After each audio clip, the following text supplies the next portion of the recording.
Hello, Michael. Yeah, check out this look, huh?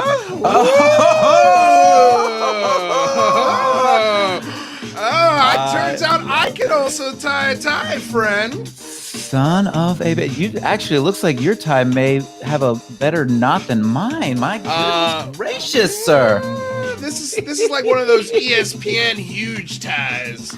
Windsor. How you love doing? It so much. I'm good, man. I'm good. Just got off of Carl Vibe's new show, which was a blast. I was watching. Yeah, he had Augustus Britton, which was great. And yeah, we were just talking about some philosophy and technology, and shit's wild, man. Wild, man. Awesome. Well, we've got a lot of fun guests in the house today. We got a real quick appearance by Rich Hoffman of the SCU. He's going to tell us about a conference coming up that they're doing, and we've also got him coming back later next month to have a full show with Richard Hoffman. So that'll be a lot of fun. But before we do that, I want to say hello to Luis Sousa, Q Who, Greg, Avi, Greg and Terry Martin, and Gelrick, and Case for Infinity, and all of you guys, Ethereal Aura, Fred Grace, Anonymous Rex, all of you guys, Rather Be Squidding is always in the house. Kevin Childerness is here. What is going on, everybody? Thank you so much for being here for another episode of the Unidentified Celebrity Review. Your home for credible news, reviews, and commentary on everything UFOs and UAPs. My name's Luis Jimenez. That is Michael Mataluni. Today's show is going to be a ton of fun. But before we get into all of the Stephen Greer versus Lou Elizondo versus Senator Elizondo versus whatever else we're talking about, let's bring in Mr. Rich Hoffman, because he's got a short window of time. He's doing a lot of organizing right now, and I could completely understand the rush to get things organized for an event. I just did one myself, if you may or may not know. But Mr. Richard Hoffman, hello, sir. Welcome to the show. It's finally great to see you here on the Unidentified Celebrity Review. How are you doing? I'm doing well. I'm just thrilled as all get out to be on with you and actually be on with you and Michael. I've watched the show. It's an exciting show. I love your stuff. And hey, thanks for inviting me. Hey, yeah, thanks for being here. So I know we don't have a lot of time, so I'm going to go ahead and just open the floor for you and let everyone in the audience know what the SCU's up to, what's going on at the end of the month, how can people get involved, where to go, all of that stuff. So go for it. Floor is yours. Well, thanks. SCU, Scientific Coalition for UAP Studies, has been on in existence like for a number of years now, and we've had we actually had a conference that was in person in 2019.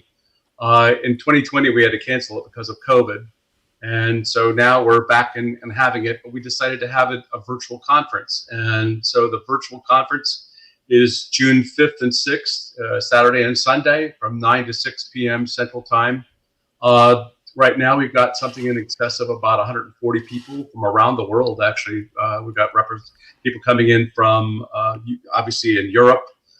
We've also got people in Australia and Chile and a number of other countries as well. We have a great set of speakers. I know Dr. Hal Puthoff is going to be our keynote. So he's going to set the stage talking about the fact that it's gone, UAPs basically has gone from a UAP intelligence issue over to a scientific one. So he's going to talk about that. You're going to have Dr. Kevin Knuth, who's going to be talking about the physical observables and what he's been able to come up with this. So it looks like a great presentation, by the way. We have everything from Dr. Matthew Shadegas, who's going to be talking about dark energy in relationship to, or dark matter in relationship to UAP propulsion or UAP systems. And then at the same time, we've got Dr. Silvano Colombano, who you might have heard of him a couple of years ago, wrote a paper out of NASA that was very controversial. In fact, he got a lot of pushback from it. But he's going to be talking about the UAP as well in terms of, I think it's cost benefits or in relationship to UAP research. And then you also have Robert Powell, who's going to be talking and mentioning about case analysis and statistics. We're going to be talking about with also Dr. Michael Masters, who is going to be talking about his hypothesis about time travel and the fact that these might be hominids that are coming back in a sense, maybe in like time machines or something of that nature. But it's a very fascinating subject, and we've got everything from the Fermi paradox being discussed. And so it's a very scientific in terms of its approach. We hope that people will help and come in. I mean, this is a great opportunity to be able to see what these scientists, if you would, and researchers that we have in SCU are talking about. We'll have a couple networking sessions as well, and people can get to know each other online in this web conferencing tool. The cost is extremely, I think, reasonable for an event where you've got all these PhDs talking about wonderful stuff like UAPs, and it's like only $60. So it's like, you know, that's just like how many cups of coffee. Anyway, so the gist of it is that if you want, please come to the conference. The registration is going to end on June 1st. And so this is probably your last opportunity to be able to get in because it will shut down. It is come to our website, which is basically www.explorescu.org. And we'd love to have you. I mean, it's going to be a great conference. And it's rare that you see a conference with, scientists delivering papers. So we're pushing the envelope and trying to actually make something that's scientific and it's working. And there's anyway, I'm just thrilled to death. Lou was in 2019 was my keynote, and I'm just pleased that we're going to be able to have Hal Putoff come and talk again. And so hopefully you'll want to come and hear what he has to say, and he's going to address the UAP task force and his role in relationship to OSAP when it's put in place. And anyway, I just want to also one last comment because I know Lou and he's a great guy. I just want to say that all this controversy around Lou, I support him 125%. And I can't understand why anybody is going to be going out after such a great guy. I mean, he has opened the doors for scientists now to feel like they can come out of the closet and talk. And that's been extremely meaningful. So I'm putting my kudos and my thoughts out there for Lou Elizondo. And I applaud you in addressing and helping to support that as well. Hey, yeah, I mean, I'm right there with you. I'm right there with you. We talk about it all the time. I mean, we try to,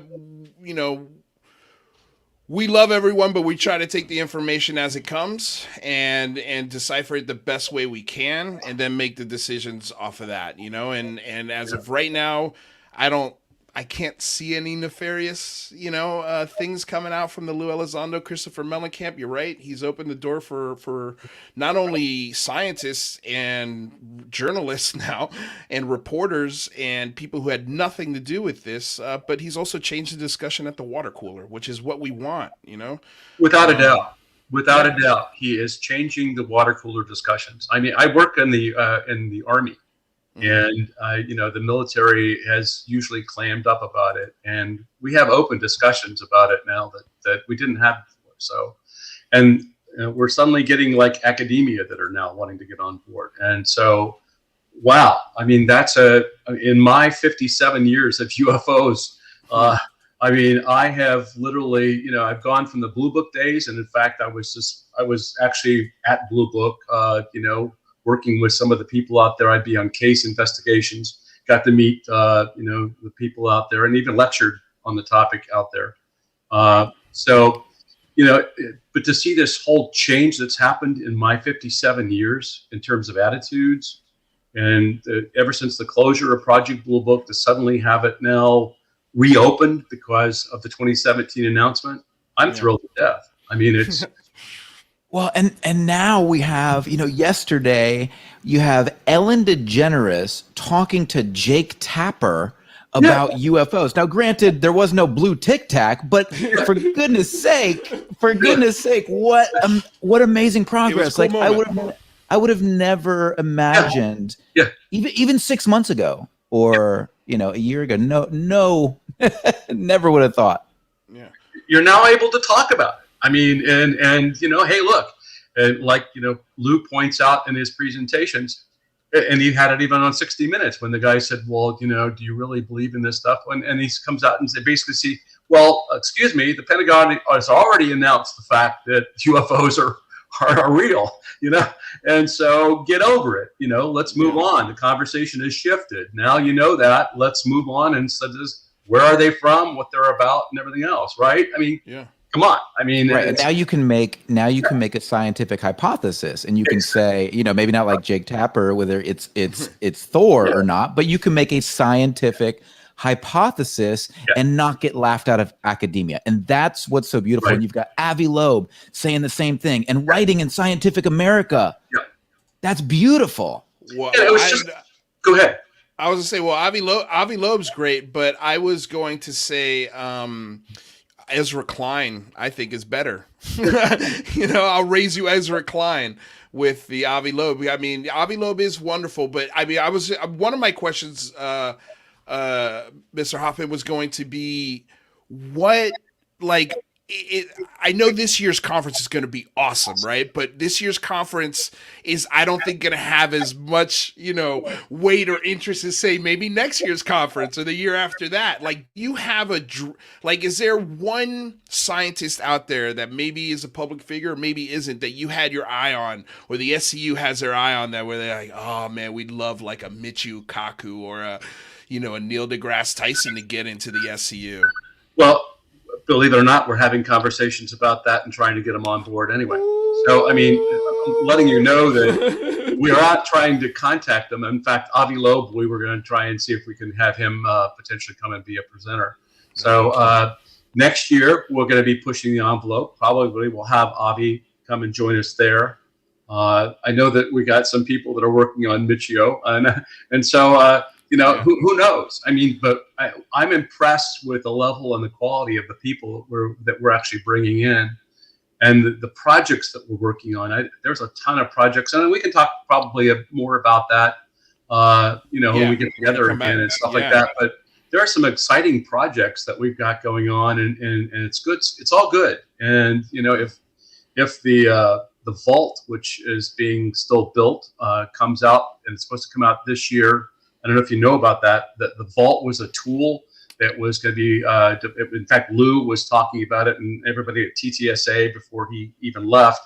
But there's actually, a reporting system, as well as it's going to have artificial intelligence as well as machine learning attached to it. So think about that. I've heard about this app in the vault, and and it sounds exciting. I'm excited to see who's involved and what's going on. But there's exciting times, Rich Hoffman, in front of us, and your scientific rosy cheeks are getting me excited. So let's we've already got you in the date book to come back. I can't remember the exact date, but I know for sure, and you may even come back a couple more times in the next week or so, just to remind everybody again where they can find all of this wonderful information. I will include the link for the SCU. And I've got it right here. I'll include it in the chat so you guys can go to it and go to this conference. I mean, you're right. For $60, you get to hear all these wonderful scientific speakers speak to this topic. I think it's cool. I'm and it's reasonable. It's not a $5,000 Stevie Wonder charge. And the gauntlet and the shots have been fired. The shots have been fired.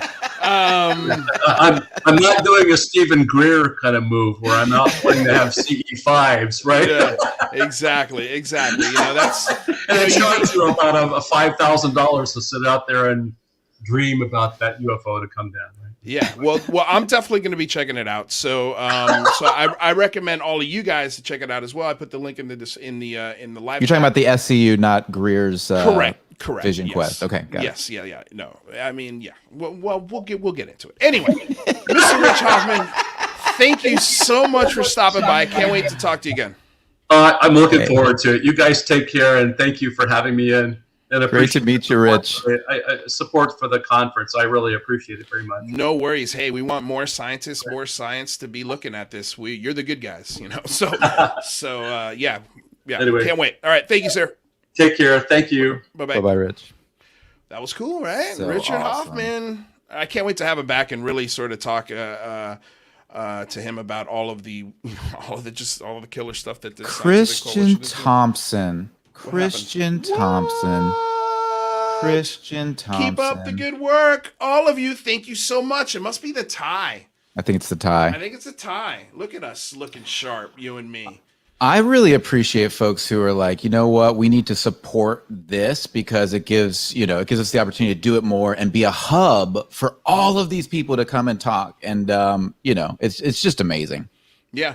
So thank you, Christian. No, it helps big time. And just a quick reminder, hit the links in the description. We've got our Patreons, we've got all of the stuff that you guys can go and help support us. Of course, we'll remind you more throughout the show. But yeah, every single dime helps. Like, it helps us do a show every day live. So all of that out of the way, let's get started with today's show, because we've got Graeme Rendall. We've got, I also see Carl Vibe is in the house. And then we've got Vinny from Disclosure Team. He popped in a little early. Cool. He wasn't going to be here till after the first hour, I thought. So awesome. This is going to be even more fun. So let's bring him in. This is like the most fun part of my day, my man. Yeah, right. So there's Graeme. Beautiful Graeme. How are you doing, sir? I'm fine, thank you. Well, I wouldn't go that far, but I'm certainly feeling underdressed at the moment. Well, that's the point. Okay. I nearly went off and got a shirt and tie when you were talking to Rich. Yeah, don't steal our thunder when you come back next time and show up with a tie, okay? I'll be at a tux next time. Just watch. Michael, explain the philosophy behind the ties. The tie makes us feel better about ourselves and better than you, Graeme. Right. Hey, that won't be difficult. That won't be difficult, mate. No, I'm kidding. So it came to my attention from multiple people in UFO Twitter, and one of my very, very close confidants. I'm always trying to figure out how we make the UAP and the UFO conversation more legitimate. How do we bring it more to the mainstream? How do we extend it? And so, the tie is a gesture of trying to make sure people know that we take this seriously. We're still going to laugh. We're still going to have a great time because we don't take ourselves too seriously. But this topic deserves serious attention. I agree. And Lou, I'm not sure what Lewis is doing, but just bringing serious attention. Just trying to reach out to the masses. Come join us. We're going to give you credible UFO and UAP information. You know this because we're wearing ties. Kevin Childress appreciates the tie. You can see. Oh, look at what! Kevin Childress! He's giving you a donation to buy some more ties. Kevin is going to join us after the first hour. Actually, well, maybe we can get Kevin in here now because he's probably going to have some opinions on this Stephen Greer stuff. Let's bring everybody else in. Thank you, Kevin, for the support. Bring him in. So we've got Carl Vibe.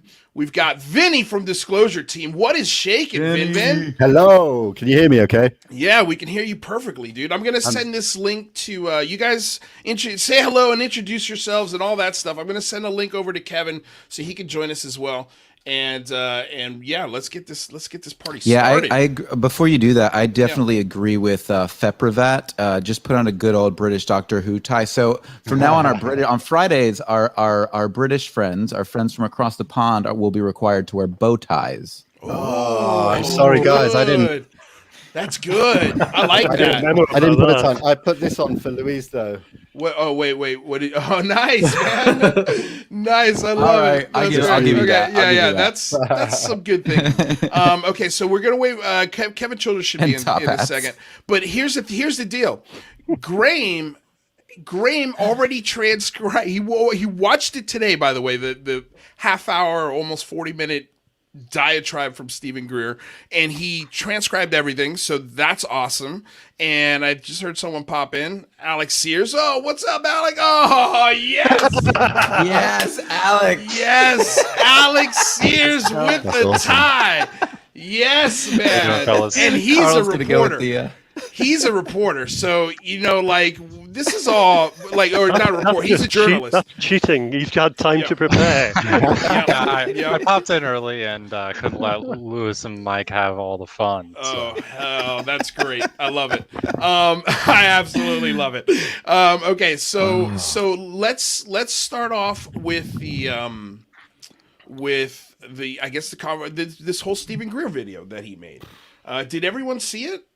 Yes. Okay, let me just start off. Carl, it's cool if you didn't see it. Don't worry about it. You'll get the gist of what's happening. I'm familiar with Stephen Greer. Well, by the way, Carl just to watch it. Carl just got done doing his first show. Congratulations, by the way, man. I got to see the first 45 minutes of it. It was awesome. I can't wait to see where that channel goes because I think the conversations are going to be wild. So with that out of the way, where do we begin on this? Okay, this is where I'll start. Graeme, do you remember exactly how long that video is? It's 32 minutes, about 32 and a half minutes long. Okay, it felt like 4.5 hours. I don't know about you, but it felt like time stood still for me while I was watching it. So where do we start? Who wants to give in their first sort of opinions about this half-hour diatribe? I'll just say one thing. Go for it. I initially felt that, to me, it just seemed like straight away Greer just resorted back into a space away from everybody and just started slinging mud. And that was my initial thought. And I didn't really get it. Yeah. So, yeah, I mean, I don't know if anyone else felt Obviously that way. believes yeah, I mean, he either A, he believes what he's saying, or B, he's angry and hurt and reacting to something that was said, and I imagine that it's probably a mixture of both. I can see maybe he believes it. He believes what he's I can saying. see maybe and he's hurt, and jealousy. he's just slinging mud. But when you say he was responding, it's not like anybody slung any mud at him. So that He thinks Lou did. I think he thinks Lou did. Alec, what do you think about that? If Lou did, it was indirect. Yes. I don't know if Lou did or not, but when somebody who is typically, some kind of position of authority on a subject feels their position is threatened, right? What they do is they go on the offensive. And I think that's what Greer's doing. Yeah, definitely. I mean, he said he stole out straight away by saying, and this is a quote, "A lot of people are very confused and what's going on since was everybody on this call probably knows Luis Elizondo is a professional disinformation agent putting out false intelligence about the UFO matter in through the mainstream media." So, just all guns blazing straight away. Right. No preamble, just straight into it. Well, here's the thing too, and I was saying this to Graeme in the pre-show. Because from some of the military guys specifically, I've heard like, don't count out Greer. He's kind of telling some truths here. And then Graeme, what did you say when I said that?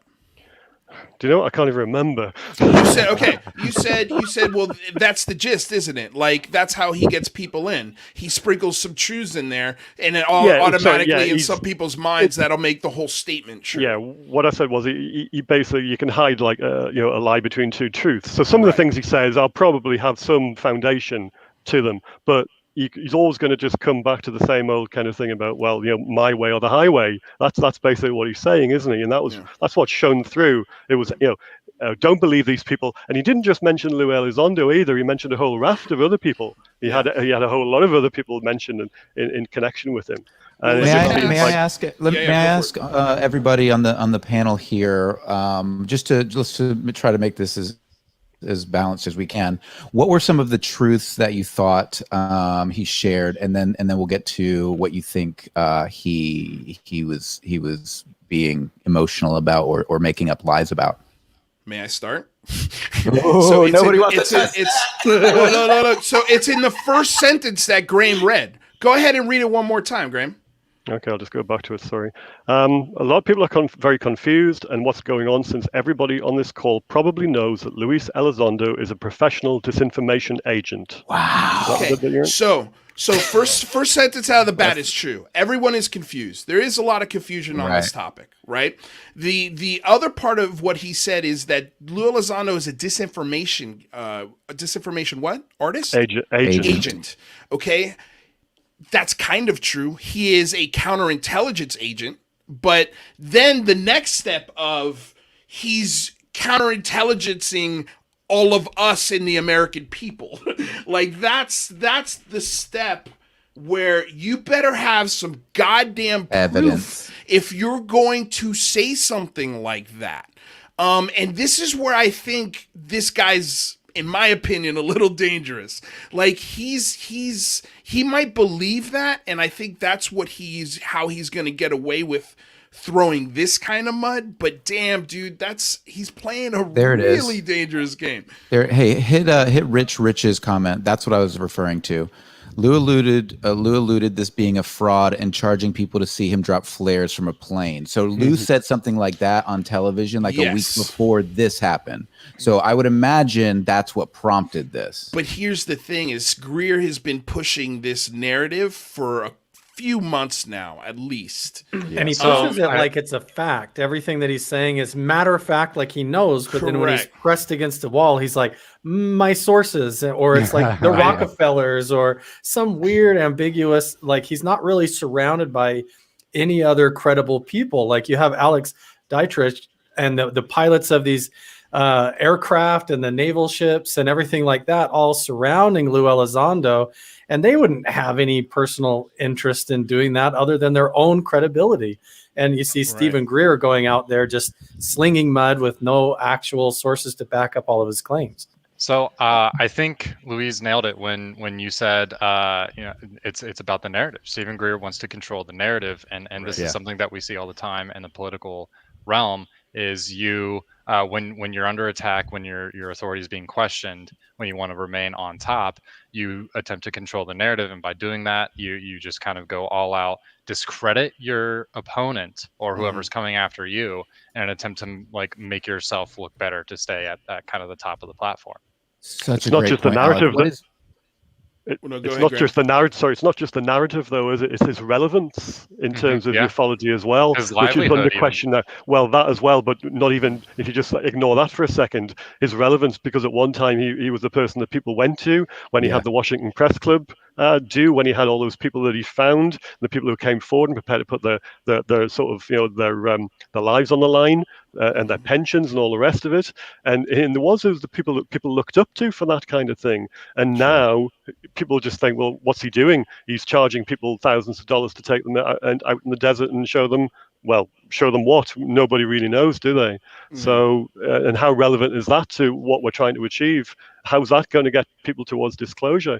So, that's obviously this threatens him. And as Alex says, that threatens his livelihood. So that he's going to come out swinging, isn't he? Yeah, well, I think we just solved. It feels like he might be. Well, no, I mean, no, not necessarily. I mean, it feels like he might be a little jelly. I think in his mind, I'm sure he thinks, man, if it wasn't for me, like, we wouldn't be here. We wouldn't be having this conversation about congressional hearings. We wouldn't be having, the CE5 experience, even though all he's done is just taken meditation and relabeled it into a profitable entity.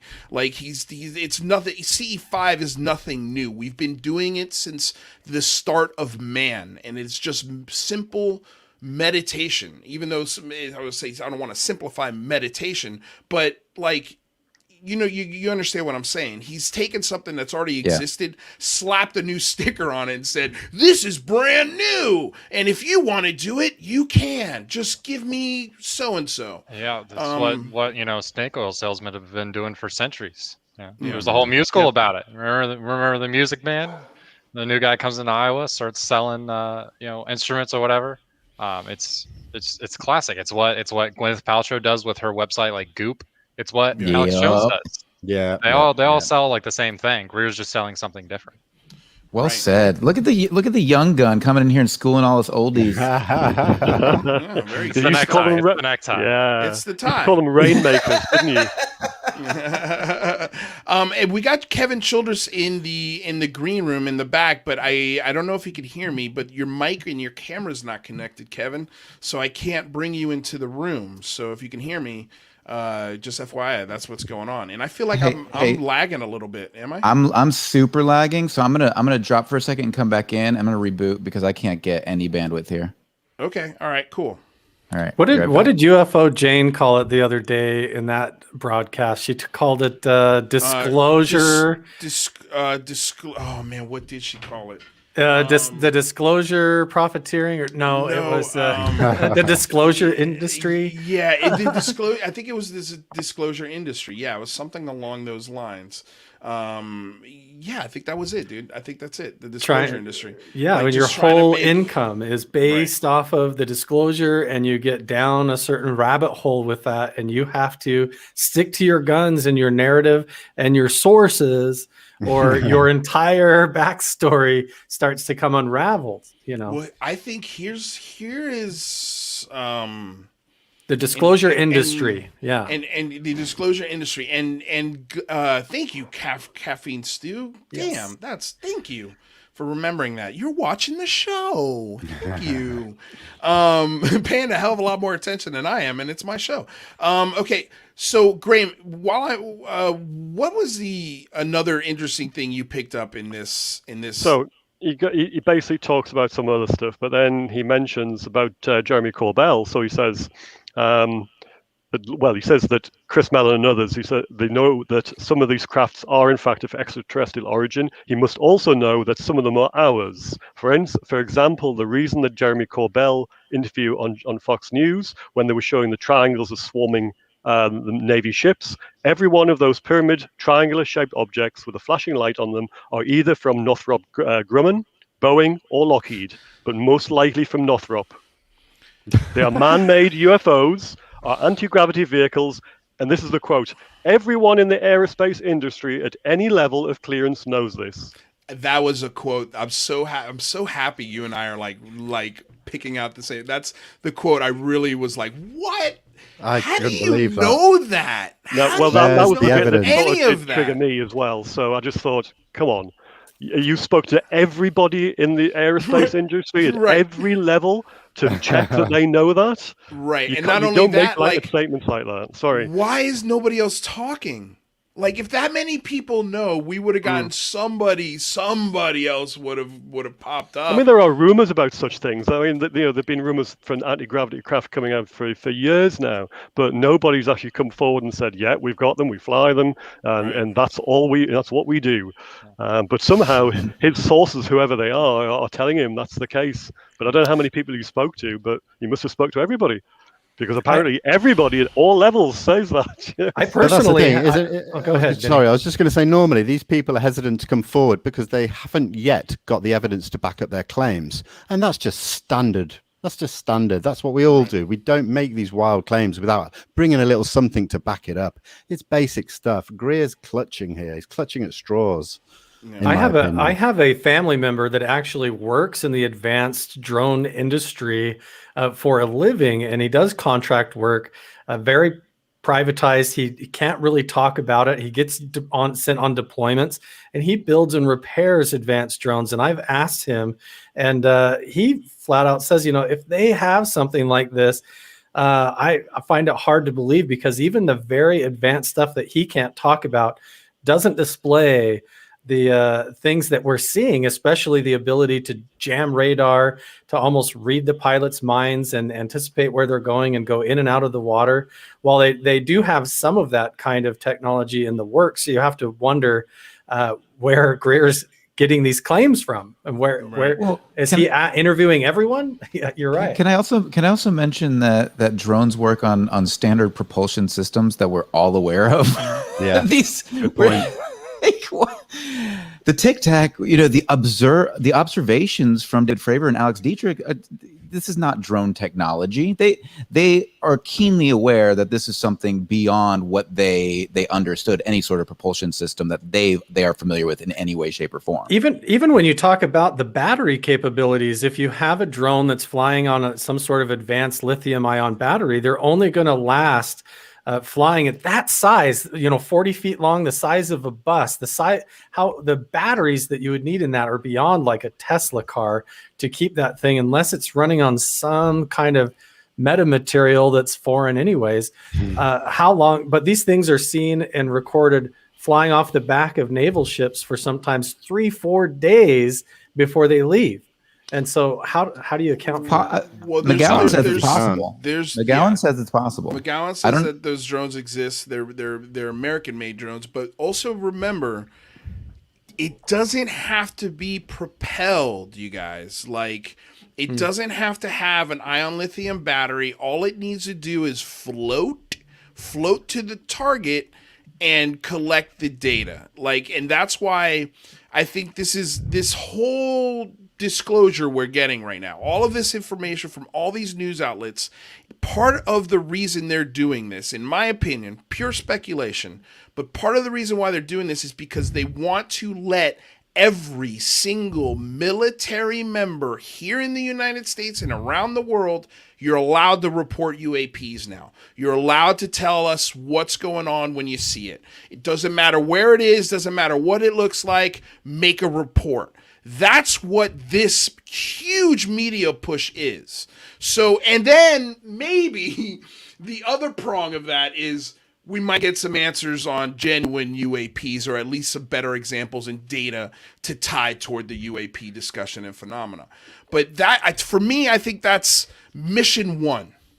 I don't know about you guys, because, I mean, the drive lays out the reason why these drones might look like blobs in the sky, or might look like something weird and unexplained, especially if it's, hundreds or yards away, or maybe even farther. And if they are advanced technology drones, and again, I want to make the distinction between the Tic Tac that we hear of and the and drones, because what we've seen is that there are serious drones giving our Navy some serious shit here in the United States, and we know there is a lot of drone activity. So I just want to separate those things for a moment, and I want to postulate: could it be that some of these drones, as much technology they have, I mean, I saw some drones the other day that they can throw them in the water, they go underwater, they come out, they fly out. I mean, and these are on YouTube. So obviously this technology exists. And if you look at the Chinese, they're so far advanced when it comes to drones. They've been they are the leader in the world when it comes to drone technology. So they're going to have even better drones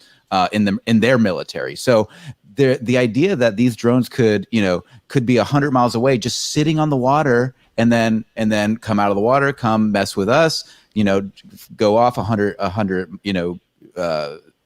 don't know, what, a mile, 5 miles away, and then just sit back on the water and chill and wait. I mean, that's possible. Yeah. It is a possibility. Yeah. Or just sink.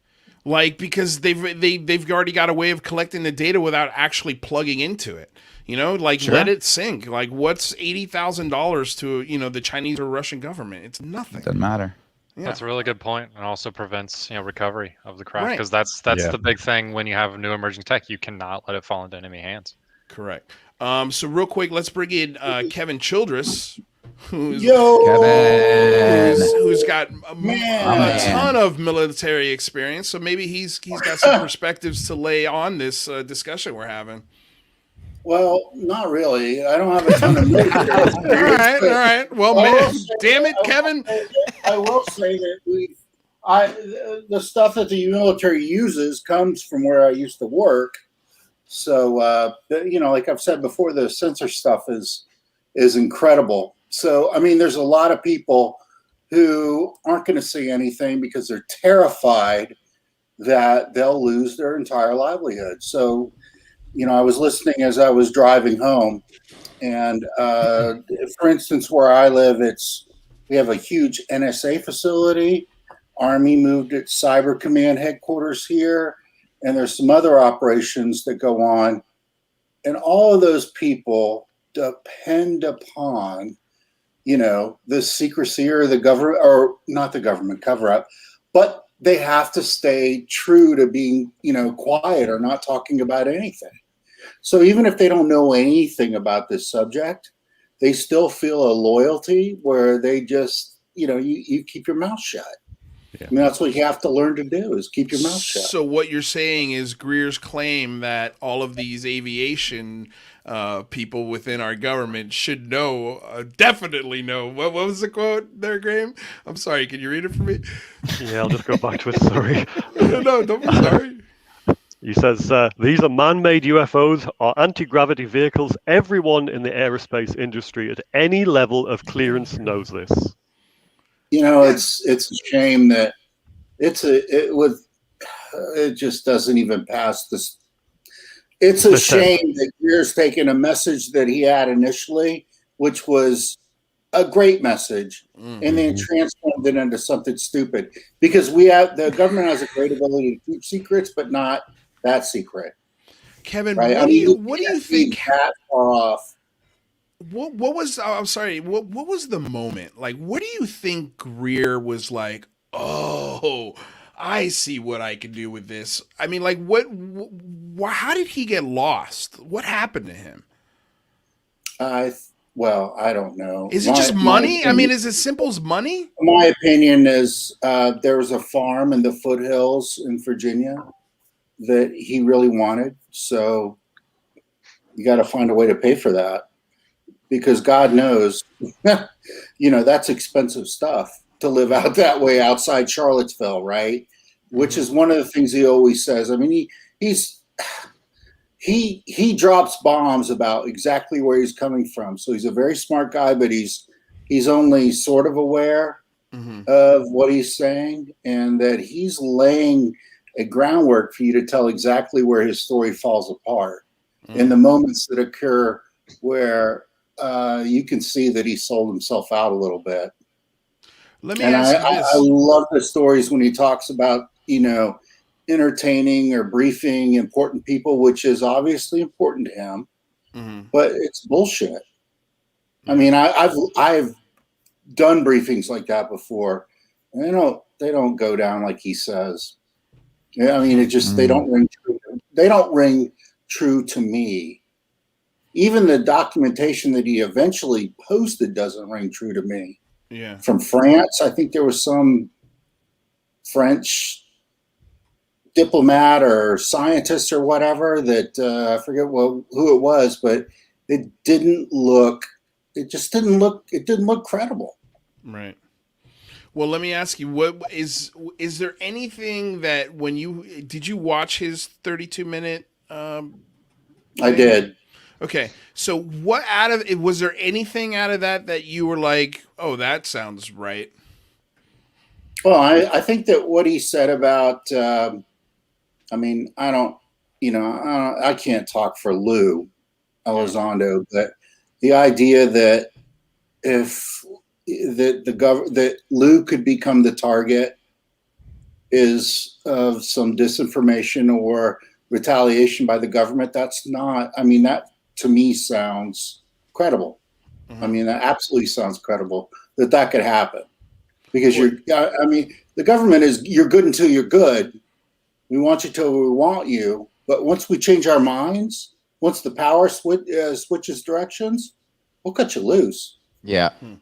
We'll change the narrative, no doubt. Well, do you think that's why maybe he's throwing this idea of running for Congress out there? Ooh, that was interesting.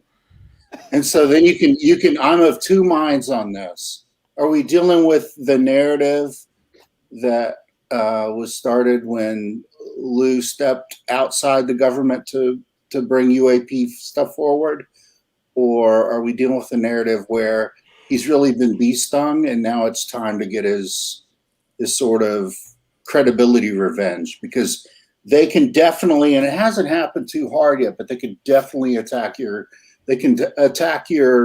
credibility and your reputation. And for, having spent the years I have, that's really what you have your stock and trade in. That's who you are. If you're a counterintelligence, well, I'm thinking about it from a special agent direction. or if you think about it from counterintelligence, you really are your credibility. Yeah. Right. That's your value. That's everything that you have, is whether or not when you say something happens, somebody accepts it, or they think that's a credible question. And that's why, I mean, the formula, we've seen it since whenever they attack ufologists, or they attack people across the board who were into this. And it's very hurtful when they do that, when they attack your credibility. Yeah. Real quick, someone says, I hate Greer's guts, and I thought it said, I have the guts for a hot second. And yeah, you really disappointed me there. That got me excited for a second. I thought somebody maybe had the guts for the Patreon. And if you don't know what if people don't know what that is? Well, go look at my Patreon. The link is in the description below. It's the last tier on the Patreon. If you've got the guts, please do sign up. And then the next question I had, or somebody in the comment section asked Kevin, are you on Twitter? So real quick, before you answer that question, I wanted to just, for those who are unfamiliar with Kevin Childress and who he is and what he's done for a living, please do us a favor, remind everyone who you are again, what you do for a living, and yes, the answer is people can find you on Twitter. So please give people your Twitter handle. Yeah, all you need is my name. I'm not afraid of using my name. I'll deal with the consequences. The truth is the truth, and I'll stand by what I say. I'm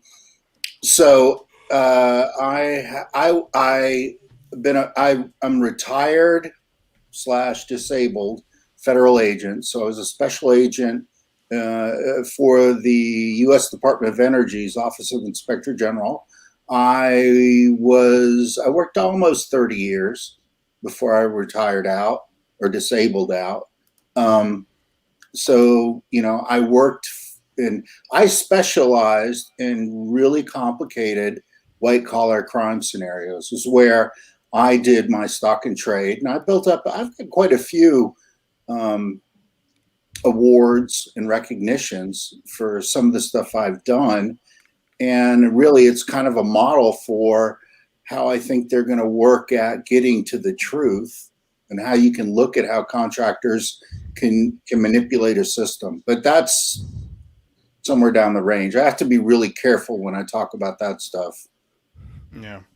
But that's really it. That's really it. I mean, it's been fascinating. The U.S. Department of Energy, what people don't really realize is that it's everything that ufologists take to the next level. Where were the guys from Los Alamos, from Livermore National Labs, Battelle?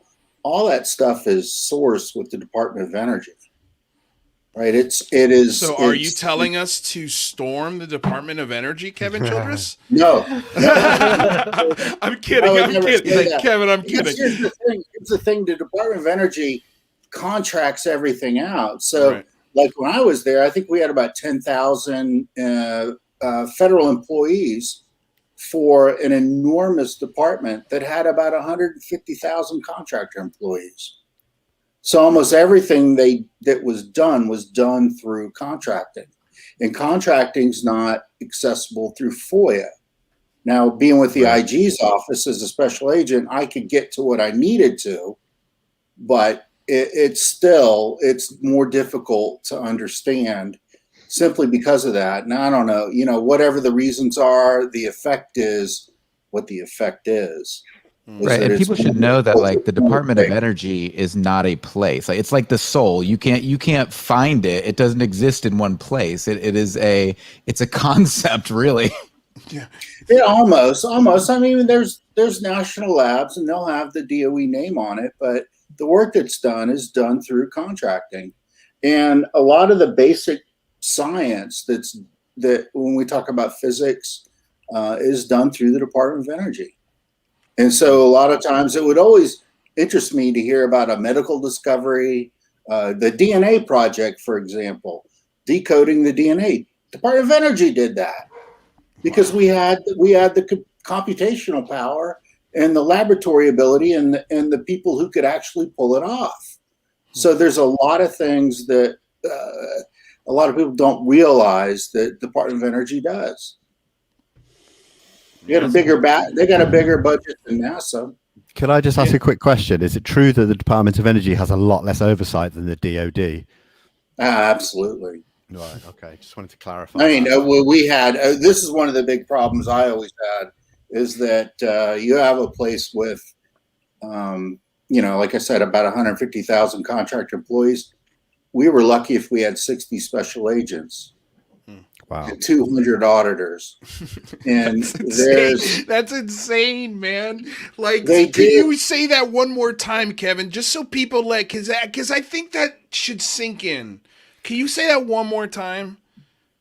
About the time I left, I think there were about 60 to 70 special agents, and that included the managers, such as myself, and a couple hundred of auditors, and maybe another 50 inspectors. So 300 people. Right, 300 to 400 people at the most. Yeah. And I mean, you're given a overall responsibility. They leveraged their oversight, and this is something that they just ended. I just saw an audit report from April. If you check their website, they ended something that I always made me nauseous, called the cooperative audit strategy. And true to the narrative that we all listen to in ufology, where records are missing, or we have no knowledge of what happened, they have no knowledge of why they even started this. They did the cooperative audit strategy, which was we would allow the companies, the contractors, internal audit division to serve as the internal auditors for the government. We would accept their findings as the truth, right? That's what was going on. I can't comment about what was actually found over the years, but it was always a place where I was like, this is nuts. Who does this? So in this audit report, because it goes in the face of every auditing standard of where conflicts of interest are, and the separation of power. They can't remember who came up with the idea or the legal justification for doing the cooperative audit strategy in like the early 90s. All those people are gone. All those people are dead. That's when I got hired, and I remembered that was about the time we stopped learning what was going on with the contractor without going out and doing our own work. Graeme, do you have any questions that you thought of up there? Just talking about the IGs. I mean, you worked in that department, is that right, Kevin? Yes. Yes. How many IG kind of like your reports or investigations do the DOE actually handle each year? Because the DOD itself, it seems for this report that's coming up, seems to be quite a major event. So it doesn't happen very often. These types of events don't happen very often. No, I mean, I've been involved in a couple of them. There have been some that were usually in the news over the decades, but no, I mean, it's not ordinary for this type of review to happen, but they happen. Okay, but for the Department of Energy, I mean, there haven't been that many there at all. Well, they're not. I don't know what the scope or what kind of review is going on, but if we're talking about stop all engines, full reverse, we're going to stop everything to work on this.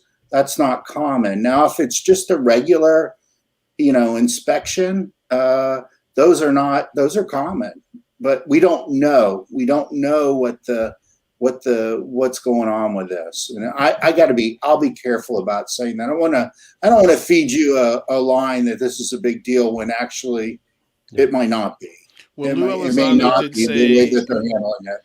Lou said in an interview with George Knapp that they were inspecting or looking at particularly the process in which and how the DoD collects the data, how they how they collect the information, and then where it goes to, and how the reason why it always seems to get caught up between a guy like Lou Elizondo and say a General Mattis. Like, why does it not get through to the people that it gets through? That process is, from what I understood, is what Lou said is what they're specifically looking at. And that sounds a lot like sort of an inspection, right? That they're looking at the process. But when you evaluate a process, IGs are multidisciplinary. So if there's something that goes sideways, that in the course of that, you know, maybe if they're misleading Congress, or if, you know, they're concealing something that where people are lying, and there's always a possibility the criminal investigators can get involved. But, you know, you got to let this process play out. It's really interesting that this is starting right now. I mean, it's just interesting to me. Yeah. Well, real quick, Dan, or the Zignal has a question, and by the way, Zignal responsible for making these patches and all the cool stickers that I've ordered. He's got a Redbubble shop. Go check his stuff out. It's his birthday, so happy birthday, my dude. He's got a question. It says, Kevin, can you speak to the DOE's acceptance of being properly overseen as of the next year, as per the IG review? No, I don't speak for them. I don't speak for DOE. I'm talking about my personal experience without, and what I glean from it. I can't say what any of the changes mean. I'm just talking about, I mean, you can read the audit report yourself if you look at their online list of their publicly issued reports. But when they canceled the cooperative audit strategy, that was a big deal. And all I'm saying is that maybe how it relates to the topic that we're interested in ufology is this lack of oversight or things getting lost. It just is a really good demonstrator. If you just read that report and don't listen to me, and you want to think about how do things get lost, or how do we not know what's going on in our government? Excuse me. Yeah. That is, if you can read between the lines and you can apply that to an overall structure, that's a huge report. Yeah. And it's much more than I can say to you without violating, you know, the restrictions on me. Can I just say something? I think there's been a little bit of confusion that people keep hearing the different words for investigation and then other times evaluation. Can you talk about if there's much difference in which way we should be looking at either of those? Are they similar? Are they very different? Because I think there's some confusion there. Well, people are going to use those terms, like I will use them interchangeably. Right. And it's unfortunate because they do mean something different. Yeah. Usually investigation has the connotation of a criminal investigation. That's where the special agents are involved. Right.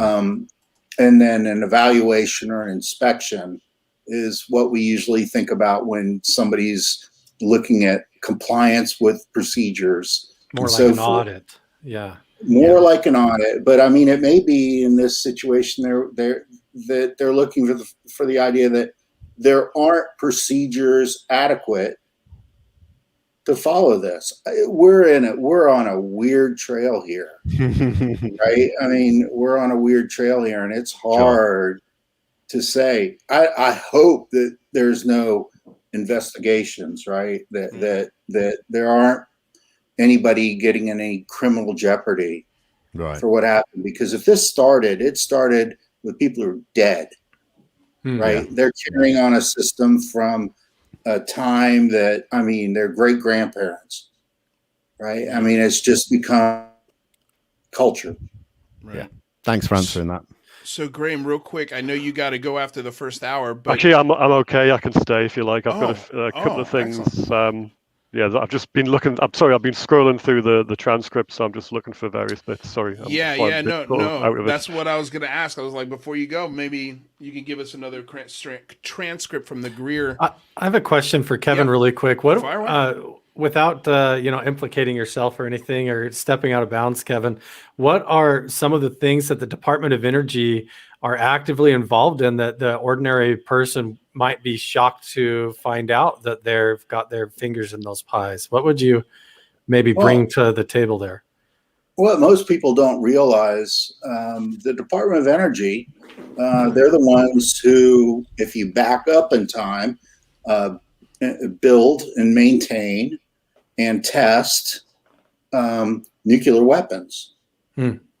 So it's their job. They're the agency responsible for it. It's the offshoot of the Manhattan Project, and people don't realize that. So Los Alamos National Lab, Sandia, Livermore, Oak Ridge National Lab, the National Laboratory System belongs to the Department of Energy, and they don't. And so most of the really cutting edge scientists tend to work there. So a lot of the basic science that supports the tech that we appreciate right now came from a Department of Energy lab. And people don't really realize that. I mean, the fact that the rover on Mars has a nuclear generator that keeps it alive, that's from the Department of Energy. But people don't realize that that's where this stuff is coming from. Do you think that's because of the rebranding, shall I call it, from I think it was the 70s, wasn't it? Was it the Atomic Energy Commission? That's right, yeah. And do you think that confused a few people when it switched over, and then people who are my age, who were born in the late 70s, may not just connect it as easily? I don't know. I mean, all of that. I mean, whatever it was like when there was an Atomic Energy Commission, I don't remember what people thought about. So, I mean, but it's a lot of time's gone by, and yeah, I mean, the reactor systems that run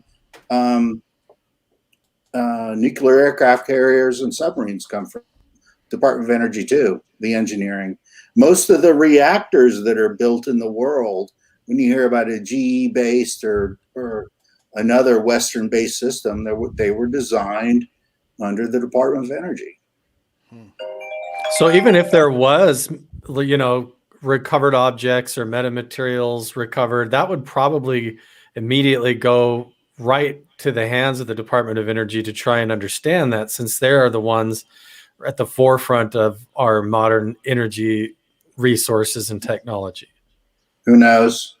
I mean, we're just talking about a capability. I mean, it's there. Who knows what actually happened? I don't know. If I knew, I wouldn't be able to sit here and talk about it. Is it safe to say the Department of Energy has all the coolest toys? Yeah, Probably I'll take that not. as a yes. Okay.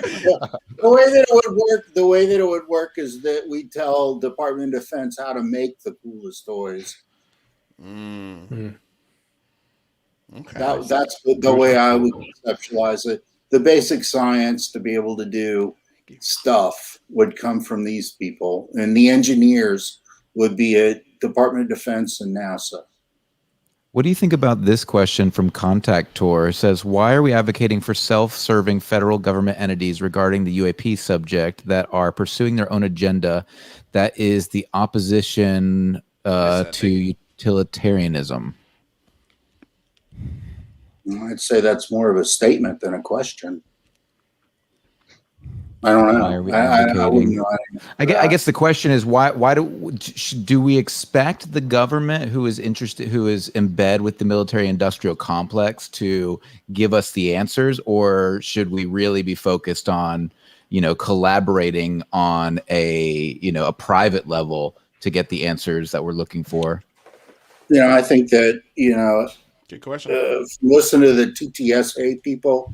The real answer for this kind of clarity you want is Congress. You need to change the laws, and you need to change the rules that affect, how you report and how you maintain national security information, right? I mean, is there a limit? Is there a level of something that the American people should just have a right to know? I don't know. But I mean, we're talking about This is what the legislature's for. This is what the people's house is for. So it's right that they're going that way. Right. So do you think with Lou Elizondo dropping the hint that he wants to run for Congress, do you think that is a good thing when it comes to, or are we further, because he comes from the military industrial complex, really? Right. So what are your thoughts on that? No, I think I'd love to see the guy as a congressman. I'd love to see the guy as a congressman. I don't know what it means towards what he's been working on since Why do you think he'd be December 2017. Why do you think he'd be a good congressman? He's very articulate. He obviously is trying to be as honest and forthright as he can be. Mm-hmm. And I feel comfortable with the guy. And, you know, that's about as much as you can ask for from a politician, because you don't know what's going to happen behind the scenes or once they get in power, because, you know, there is definitely a system where, you know, big contributors and contractors and stuff have a lot of sway in the government. That's my opinion. Yeah, and if he truly has been burned by the government and he truly is after disclosure, my God, what a great guy to have in the house. The question obviously being posed by Greer is he a disinformation agent? I don't think so. But, you know, that's the conversation I think that people are having right now based on Greer's reaction and emotional. Yeah, I don't live know. stream. I was excited about this topic today. Sorry, you should finish. No, good. No, go ahead, Alec. I was really looking forward to talking about this topic about Lou running for Congress. You have this comment from Jazz up, and I tend to agree here because when you become a congressman, you're not really a pundit anymore. Sure, you can go on the news sites and peddle anything, but right now Lou's kind of like a one-horse pony. You know, he's got the UFO disclosure issue, but we don't really know, you know, anything else. What he stands on anything else. That can be good. That can be bad. You know, there's a number of other things to consider. Generally, armed forces members make decent politicians, especially if he worked in the intelligence, counterintelligence realm. Running a political campaign is not too different from a counterintelligence operation. I could tell you also, just being from that background, he could probably get into the select committees, you know? Yes. So the House Intelligence Committee, the House Committee on Armed Services, those kinds of things would be pretty easy for him. One of the problems that I think he's going to... Let me ask you this, Alec. If he's on the House Committee for Armed Services, isn't he more able to influence the investigation through the IG? No. The committees can ask for investigations. They can demand investigations be done, but they cannot interfere in those investigations. And Jazz is right again on these comments. Gotta love these hot air folks. Jazz knows what's up. No, well, you guys come from the Hill. I mean, that's what I think your Twitter handle should be, Alec on the Hill. You know, like something that tells us that you're a political operative. Well, we don't talk about that too much. But you know, Jazz says being a one member of the House, particularly a first term backbencher, isn't moving the ball much. Like, I think he's kind of saying that Lou Elizondo would be better served if he's really looking for UAP disclosure. He'd be better served in the public sector because he's helping move the ball way more as a public citizen. Or is that wrong? Is that a fact though? Is that a fact? I don't know. I'm asking the question. That's why we're talking about it. It's so hard to know, right? It's hard to know because it's a hypothetical, right? That's the thing. And one of the big questions that we have to consider is, can Lou get elected? Because he has to run. He has to run in a primary. He has to primary somebody. Because I believe he lives in Wyoming. Right now, that seat is held by Representative Cheney, who just got ousted from Republican leadership. So she might not be in the most secure position. But Jazz is right again. Committee membership is so highly valued by by members that getting on to the Intelligence Armed Services committees or any other high-ranking committees, like the Rules Committee, it is so ridiculously difficult to do unless you have enormous sway in Congress. Excuse me. And well, and he's not exactly going to have the military contractors, anxious to hear him be on the committee. Probably them, from my observations. So it would be tough. If you think about it, though, I mean, look at but if you, on the conscious side of that, since it is just politics, what is it? Alicia Cortez. I always mess up her name. Ocasio-Cortez. Ocasio-Cortez. She's had an outsized splash just simply because of her voice, right? So, I mean, you could see a narrative, but that's not normal. Where Lou Elizondo could come in and be able to throw some weight around, but that's definitely not assured. Yeah. Well, the thing though and I think what's happening with Ocasio-Cortez right now is, she made a big splash, but she's been voted even by her own not only her own constituents, but her own colleagues as being the most inefficient, useless member of Congress that we have right now, because she's not getting anything passed. She's not reaching across the aisle. There's nothing that she's getting done. She's got some great ideas. Not knocking those. I mean, some of those are great. Some of them I love. I love her passion. I love who she is as a person, but she's not getting anything done at her job. She's basically kind of just a celebrity right now. And that's, I mean, is that a fear to happen with a Lou Elizondo? Because right now he's got, a swell, if anything, more of a swell starting to grow, and he's starting to get a lot of support. Because people see this military story aspect of it. They understand, or at least I think they're starting to understand the frustration from a military personnel perspective, especially if you've seen something or if you've experienced something and you've been afraid to report it. And now all of a sudden, the government's starting to say, hey, it's okay, you can do it now. He might get the sort of kind of upswell support that Ocasio-Cortez gets. But when he gets in there, will he be useful? Will he be successful? Will he be able to move the needle, as Jazz is saying? There's often, that's a good question. It's a good question.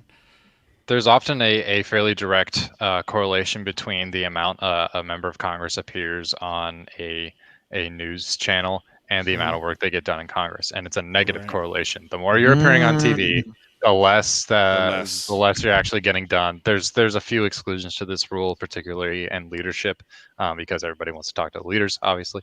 But that tends to be the rule, and so that's why when people tend to call for pundits to run for office, whether they're Tucker Carlson or Anderson Cooper or Jake Tapper, whoever, they typically don't want to do that because A, they're making a lot of money being on TV, and B, maybe they won't be as effective as a congressman because they already have this reputation and people may not want to work with them because of that. And so it snowballs. Didn't Donald Trump, wasn't he a reality TV show? Yes. There's a few exceptions to the rule, like I said. Well, but he wasn't a reality TV star in office. I mean, I guess that's debatable, but the reality is what Alec is talking about is somebody who's in Congress, and then the correlation between them being on television. I agree. Right. But that's a good point, Carl. What would benefit the UFO community more? Lou constantly being out and on camera and being free to go and do that and continue pushing for disclosure as a private citizen, or him being in Congress having to worry about votes and all these other issues, and occasionally maybe he pushes a UFO disclosure bill? Like, everyone knows a congressman's main priority is to raise money to get reelected. That's like 70% of their job. Like, is that what Lou Elizondo wants to do?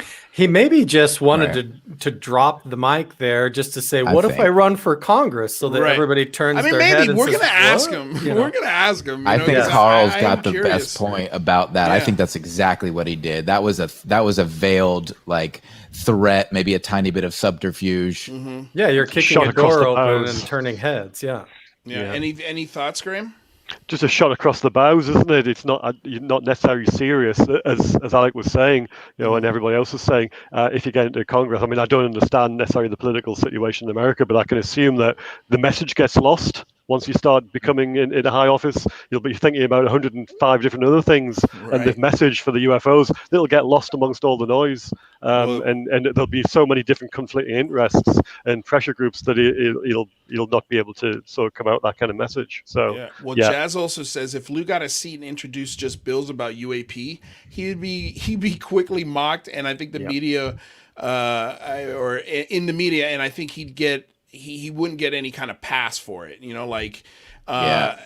I don't Not like he know gets in the about public that. sector. I think he does have a lot of love from certain networks, particular media outlets, that I think he could go on anytime he wants and get as much exposure and love as he wants.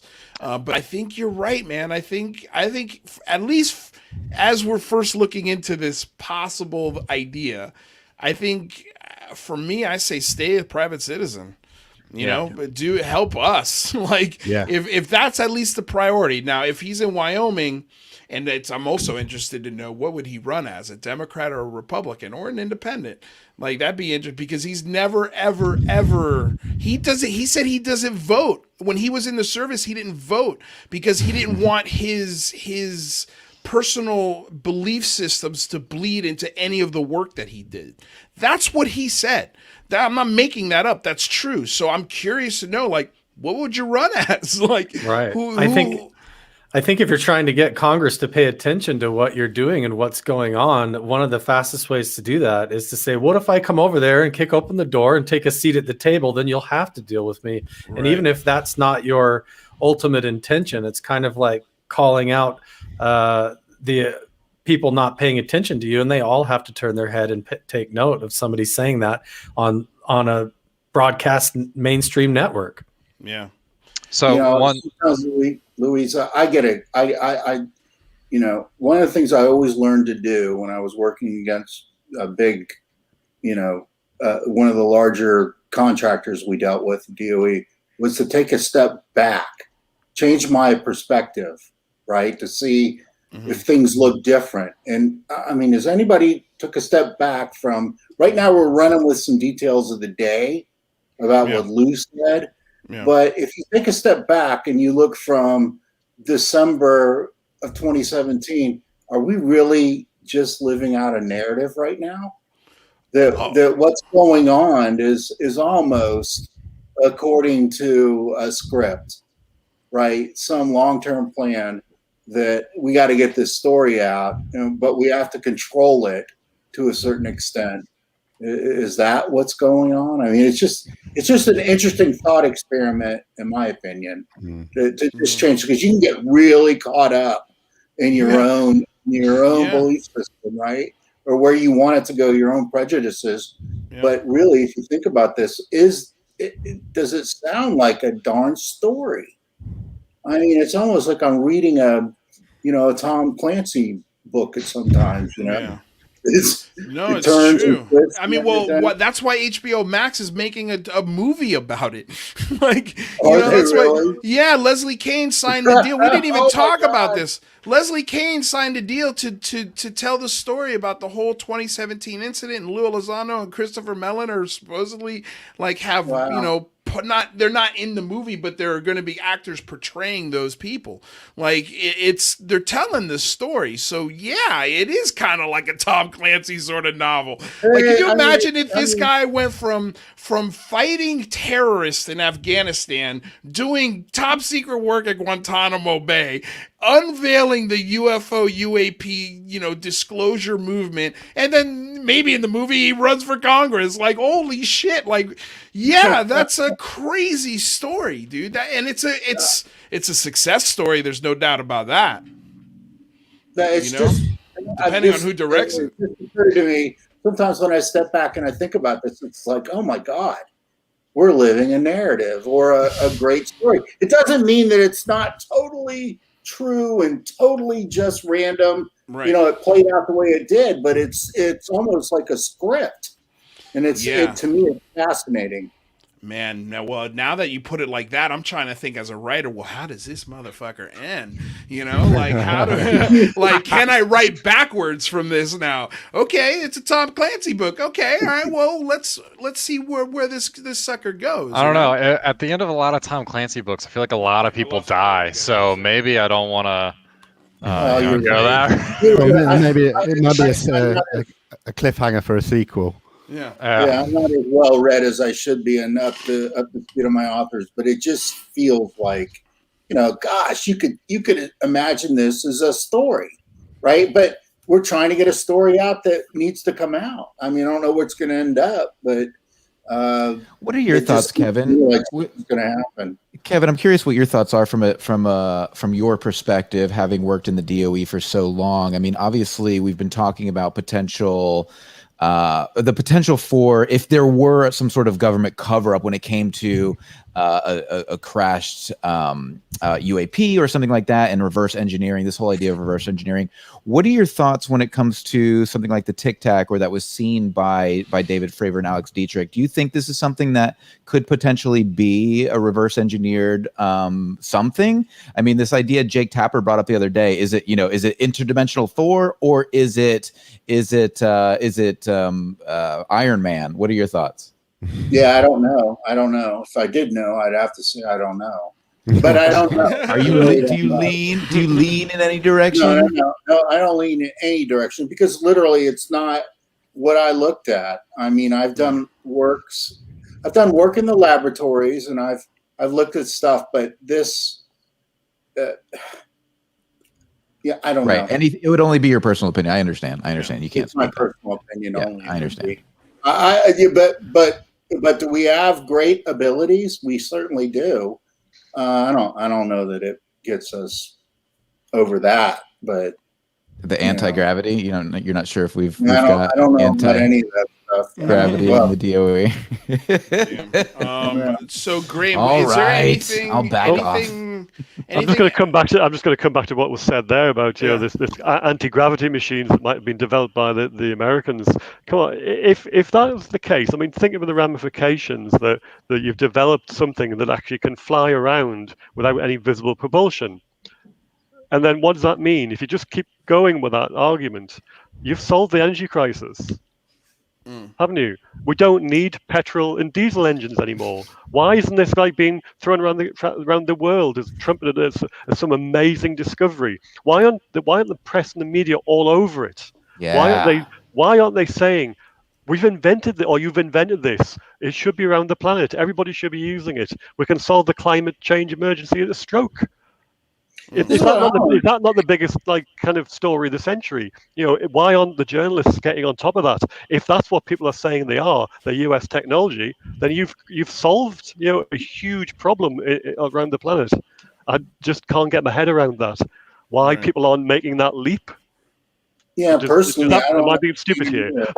No. Personally, I don't understand it either, because that's what occurs to me. Why isn't this a much bigger story that people realize the implications of right away? But they don't. I don't get it. And that's, when I think about Elizondo, if they did realize it that way, Elizondo would be president. Well, can I throw an idea as to why? It's not sexy. It's not what Hollywood sells. When we watch our movies, when we read our books about this stuff, it's, it's never about we need to do this because we got to save the world. It's never like we got to give everybody free energy. That's why the alien thing needs to be uncovered. It's never any story format like that, if that makes sense. But look at the three options that were given. They're here to kill us, and that's it. The three options were, it's either US tech, so that's the argument with the thing we just mentioned there, or they're a foreign adversary. Now that's a huge national defense issue, or there's something else. Now, either of those options is a huge story. So why isn't it getting the traction elsewhere? I think there still remains a certain bias in popular culture and the media, and that's being broken down now. But people don't want to kind of make that leap. They're perfectly fine with covering it from the national security standpoint. But sorry, go ahead, finish, Alex. I'm sorry. No, I'm done. You're good. I was just going to say, you know, you look at Tapper yesterday when he said, well, I think it's the Iron Man scenario where we've got this breakaway billionaire. And it's like, do you really think that? If that's what you really think, to your point, Graeme, like this guy can then solve our world energy crisis. And if you really think that, whoa, like why wouldn't you talk about that? That's crazy. But I think the reason why though is because you guys, they don't know how to talk about this topic. It's still hitting That's why you think Marvel. It's still like I don't think it has sunk in, and that's why the questions haven't come yet, because they haven't been hit hard enough yet. Like they haven't. If we get a really crystal clear high def video with maybe some radar tracking, or just a longer version of the Tic Tac video with some radar tracking info, now it really sinks into the collective journalist minds. And I think you're right. Now those three options of the things that it could be become way more in your face and clear. But I just don't think it's hit them yet. Like when I was listening to the author of the gentleman from the New Yorker, he was doing a podcast, and he was postulating that this idea that the government can hide this is ridiculous. Like they genuinely believe that. And if you know like anything about the government secret tech, just one plane you have to do research on, and you can find that what you just said is completely and utterly ridiculous. And they just don't know yet. I thought these things do come out, like the secret plane. About 20 to 30 years, usually you've got that kind of lead. It's about 20 years or so. Right. So we're talking lead, 70 years, right? I mean, if we're talking about the same thing, unless they've only, which was what you mentioned the other day, Lou, is maybe we you know, this thing crashed in the 40s. We found it. We haven't been able to do anything with it because we didn't have the technology. We finally have the technology. The technology's finally caught up, so we can begin the process of reverse engineering. Maybe that only started 20 years ago.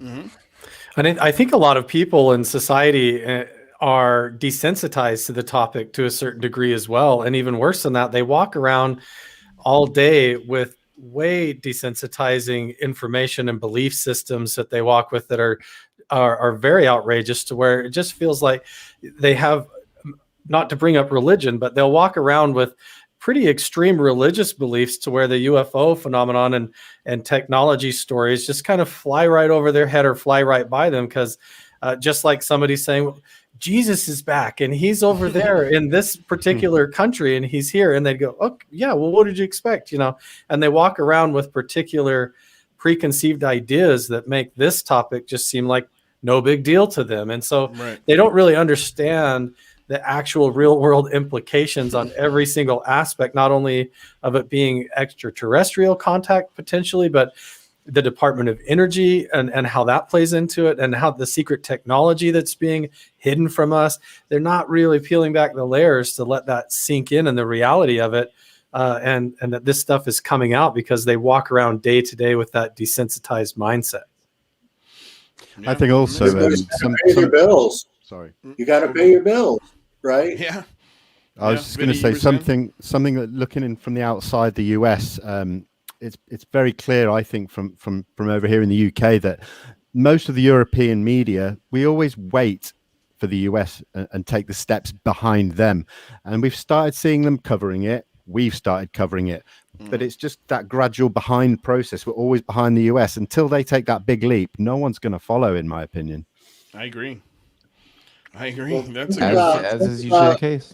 Yeah. Think about if there was and I really do believe, I agree with what Elizondo said, that it might just be that the system decided to suppress the truth in the 1950s or whenever.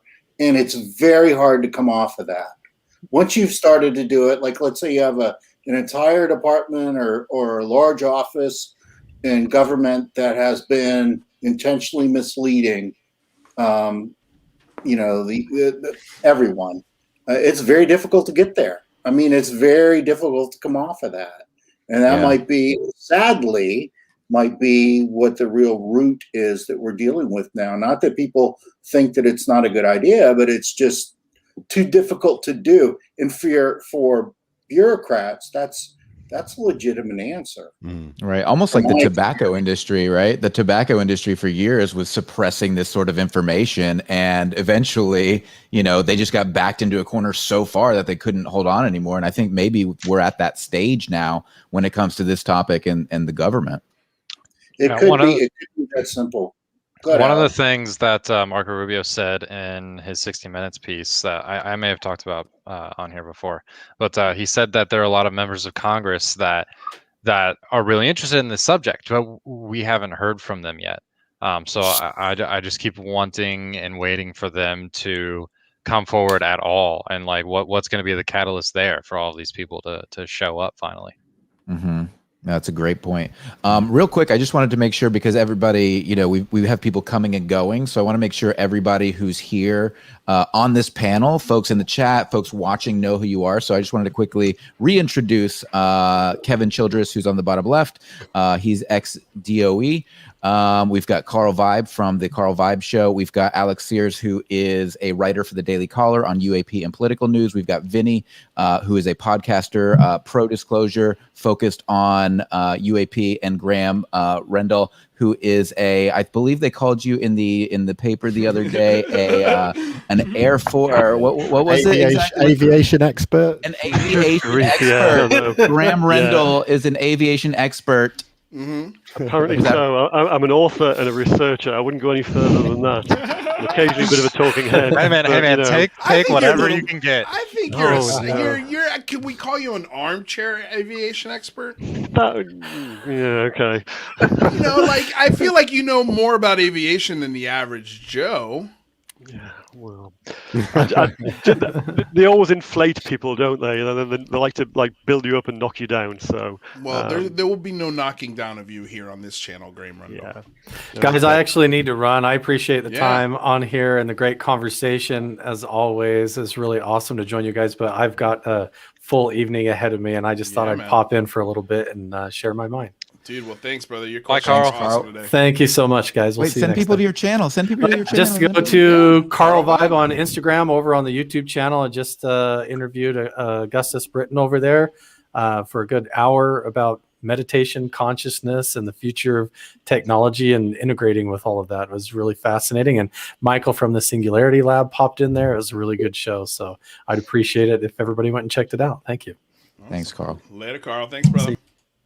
I'm going to jump out as well, guys. It's getting a little bit late here in the UK. So, Vinny, real quick. Yeah. Tell everybody. Thank you. Yeah. Instagram disclosure_team. I do lots of live discussions at the moment, and it's been really building up a good discussion. I'd love to see everybody there, guys. Thanks for having me, every single one of you guys. Thanks for the chat and everything. Appreciate it. Vinny, you can stop by anytime you want. Thank you. I really appreciate that. I of course, I love your Instagram Thank you. posts all the time, and you're super supportive of the channel, dude. So the door's always open. Anytime you see us on, you want to pop in, just send me a text, and I'll pop you in here. Very kind. Thank you ever so much, guys. Enjoy the rest of your evening or day. Later, Vinny. Day. Graeme, how you doing? You want to give us maybe one more? I was going to give you. I was going to suggest just one more, maybe. You mentioning Leslie. Whoa. Just putting on the speaker there. He was talking. I could do that actually. He was talking about Leslie Kean.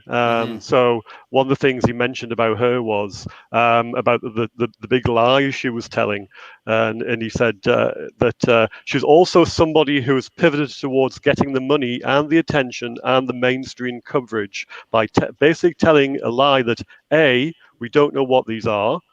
That B, it's a national security concern, and C, which he recently said, she said in an interview, Leslie Kean said it was on Sunday morning for CBS, maybe they're from Russia or China, and of course she knows that's not true. Now, trying to remember back to the CBS morning show and what she actually said, she did actually mention Russia and China, but I'm not entirely sure she believed what she was saying. It was more just a case of, is that what they are? Can anybody sort of remember back to that?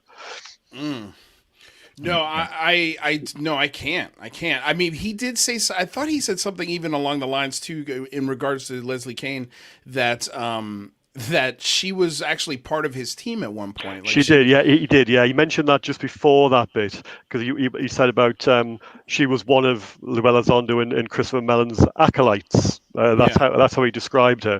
And he said that she'd worked with him on the disclosure project, and she subsequently rated our pool of disclosure witnesses after she got on the inside. So yes. Well, here's what I take away from that is that it seems like every Danny Sheehan, Leslie Kane, there's all these bunch of people that have worked with him. Some in one way or another. Nick Pope, and he also called out Nick Pope as a fraud, didn't he? Well, here's the bit about Nick Pope. I'll give you this quickly. Nick Pope has admitted to 2 people on my team that he has been paid large sums of money to say these very scripted things in the mainstream media, so that he's been able to buy some really pricey real estate in Soho, in London, and elsewhere. Wow. So they're quite inflammatory statements. I mean, I don't know how true they are. It's just shocking that your room can be so dirty, and you're just talking about everybody else's dirty rooms. Yeah, it's almost like he's just flinging mud to see where it'll stick, isn't it? So. Yeah, no, it's man, I feel bad for the guy a little bit. I really do. Like I don't even. You think he's like being paid? You think he's put himself in a corner? Can I make an observation from this side of the water?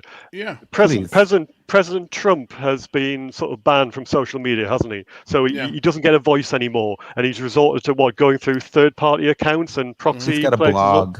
Okay, so he's trying to get his message out, but nobody's really listening, are they? Right. Do you think this is something similar?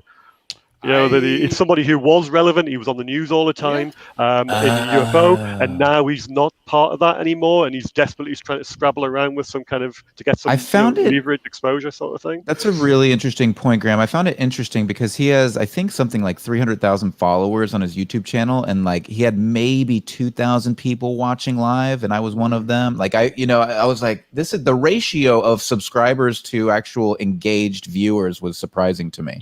He also seemed quite desperate at one stage because he was asking for help in trying to spread the message, and he was wanting it to be put on platforms everywhere. And then I realized on Twitter today he was somebody had mentioned he was wanting somebody to actually produce some kind of poster or something for him as well. So right. It was almost like, can you not afford to buy it? Get somebody to hire somebody to do it. He also said in this thing that he was doing a new film that he 100% funded, but if you still want to donate some more money, you can, because we need ways to promote it and distribute it. I was just like, wait a second, dude. That's not how funding for a film works. Usually all of that stuff is already included in the funding of the film. Like the distribution, all of that stuff. So either he's lying or he's just reaching for straws. Well, real quick, somebody popped into our room here. Dr. Marianne Childress. Do you know her, Kevin? Oh my God, that's my wife. Okay, so I think I just told her that was the link to show her that I was online if she wanted to watch. Oh, okay. Is she joining us? I was like, bring her in. No, okay. I was like, well, who's Dr. Marianne Childress?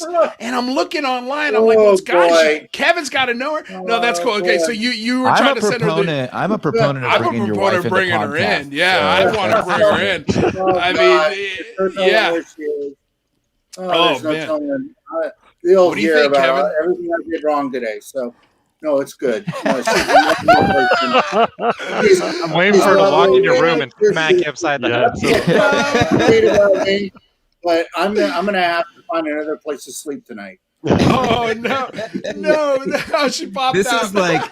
This is like the jazz show. Yeah, same deal. Funny. But I gotta say, I'm getting very frustrated because Jazz keeps commenting in the comments about this new Harry Reid op-ed that I haven't read yet, and I'm dying to read it, and I can't read it. Jazz, if you've read it, come in here. Come in here and tell us what the hell he said. Tell us what the hell's going on, because I haven't been able to read the article. So if you want to come in here, just click the link and come tell us about the article, man. Please. Please. Just for 10 minutes. Tell your wife, just give us 10 minutes. Yeah. I was able to give this a read a little bit earlier today. Yes. Yeah. Hit us. Nothing like too crazy. It's weird. It was definitely ghostwritten. Harry Reid didn't write this himself. He's got people for that. He used to be kind of one of those people that would do that kind of stuff, ghostwrite articles. So not for Harry Reid, but for other people. Okay. That's the article you got there, Graeme? Yeah, I've got it here. Yeah, Alec, continue first. Yeah, he's finishing his martini. Say his name and he appears. I love it. Oh, man. Share this show, you guys. Jazz Shaw is here. Share the link. He made it. He made it. We're about to get hot and live and I'll on have Harry a lot Reid. more time after this because I'll be single. Kevin knows what you're talking about. Can I just read you a brief little piece? Please. It's a long piece. A lot of it is background that everybody on the show already knows. Most of the people listen to this know.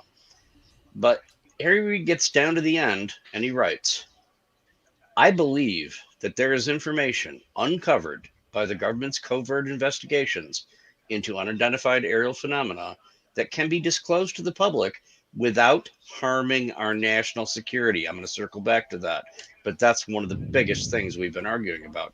Mm-hmm. He continues, the American people deserve to know more, and hopefully they will soon with the release of a comprehensive government report requested by the Senate Intelligence Committee on the military's encounters with UFOs.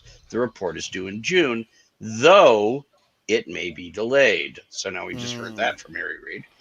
What I have personally learned from official investigations into unidentified aerial phenomena so far, ?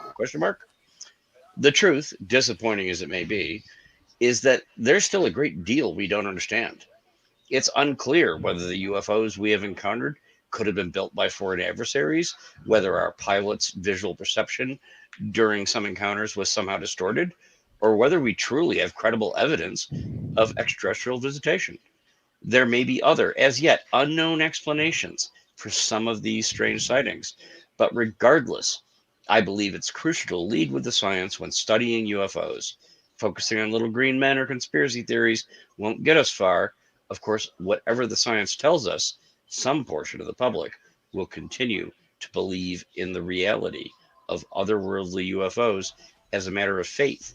And ultimately, the UFO debate can be broken down into a sincere belief in science versus a sincere belief in extraterrestrials. I side with science. Okay, so that to me that was the key part, and he's definitely in some ways sticking with what he said before. When reporters have asked him in years past, he's always like, I don't want to talk about little green men. There's something in the skies. We have to figure out what it is. Now he's waxing a bit more philosophical. I had gotten a lead that this article was not going to drop until Tuesday. I was shocked to see it come out today. But there it is. I mean, Harry Reid is the guy who set up ATIP, and I probably should have had my mic down before. Sorry. No, it sounded fun. No, I was sitting there with it up because I was listening to you guys and I was reading and all that. But that's pretty remarkable. That's not Harry Reid going all the way over to, I'm a believer, baby, but he never has been. But he has but the key part there was, I believe there is information that would not jeopardize national security if we told the people about it. That's the big takeaway for me. Right. Yeah.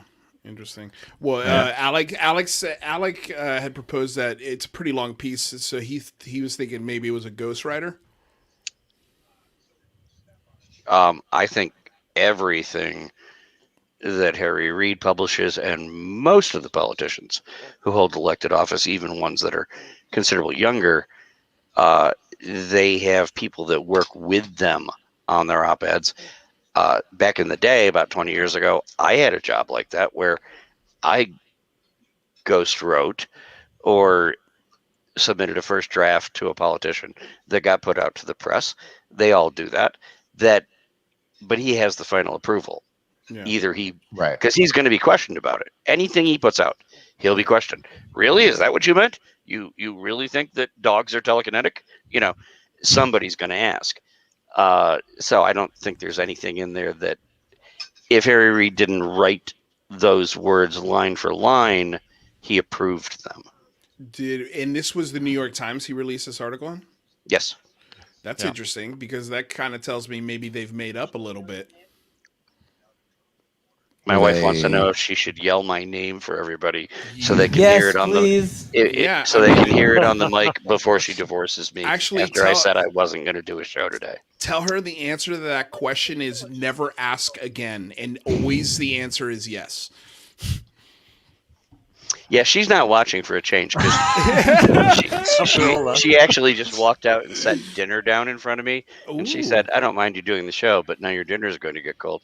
And I'm already getting the look. So I can't stay. No, and I okay, have a Jazz. radio hit coming up in St. Louis at 7 o'clock to talk about this bullshit. So anybody who follows me online, I will tell you, I'm not a writer at National Review, which is one of the biggest conservative magazines in the country. I have an article coming out on this subject tomorrow morning at National Review, and I just got it back from the editor. So I won't spoil it, but that's going to be a big too. Looking forward to it. All right. Well, yeah, we're looking forward to it. Now we'll Please know send your us the name. link. Please send us a link so we can share it. Sure thing. All right, I got to go, but I wanted to Jazz. jump in just because, like I said, I wasn't expecting this until Tuesday, and it's out. And everybody that's listening, you got the first preview of it right now because it just dropped. Yeah, right on. All right. Well, thank you, Jazz, for breaking that down for us. All right, thanks, guys. Once again, the media is absolutely infuriatingly dropping this news on Friday, which you know, like quote unquote taking it out with the trash. That's what you do when you don't want people to read things. You put it out on Friday. And doesn't Reed get a voice in that? Why would he let that happen? So not necessarily. Once you give your article to a publication, such as the New York Times, that is just massive. It's basically up to them. They can kind of do whatever you want. They may go back and forth a little bit with you on timing if it's like crucial, or if you're trying to time it with some kind of like policy initiative that you're dropping. Right. You can embargo it until a certain time. But once they have it and once it's approved and good and finalized, they can pretty much do whatever they want with it. Wow. So I couldn't, if I'm a Harry Reid, I can't say, I'll do your op-ed if you drop it on a Monday morning. You can't do that. You could. They may not have, just because maybe you didn't think of it or whatever else. But I also do think that what Jazz was saying about how towards the end, Harry Reid is starting to kind of talk about the possibility of it being extraterrestrial. I think he's a little bit more open to discussing this kind of subject and these kinds of like speculation, because he's no longer a sitting senator. He's kind of he's out of there, so now he feels much more free to just give his actual, real, unfiltered opinions on things. I was a little disappointed because for me, one of the most powerful stories I hear are from Alex Dietrich and David Fravor, and I was disappointed to hear him mention in that, is this something that they're just seeing this wrong? And I'm like, why even drop that idea? I think that's these guys. I mean, the most highly trained military, force in the world, and now we're just going to say, well, maybe their eyes are playing tricks on them. Like, that's annoying. Again, I would probably chalk that up to a ghostwriter that isn't super well versed in this subject, and he just kind of wrote that like throwaway line, and it made it past Harry. So these kinds of things like tend to happen. I wouldn't read too much into that. I appreciate you making me feel better, Alec. There's a question from Contact Tour. Wait, say that again, Kevin? I said it's interesting if you think about, in some ways, this is a heavily dotted line. There used to be Westinghouse Corporation, which was a huge military contractor, bought CBS back in the 90s, and they became CBS, right? So I think that GE bought NBC and became basically NBC, except for some of their divisions. But it's interesting that a lot of these capital guys have bought into media outlets, and that's just so way out there, right? We're talking about just nutty stuff. But I mean, these people are involved in whether or not this is something that's going to be important to the U.S. public, because it changes everything. This story changes everything. Right. And I mean, and if you're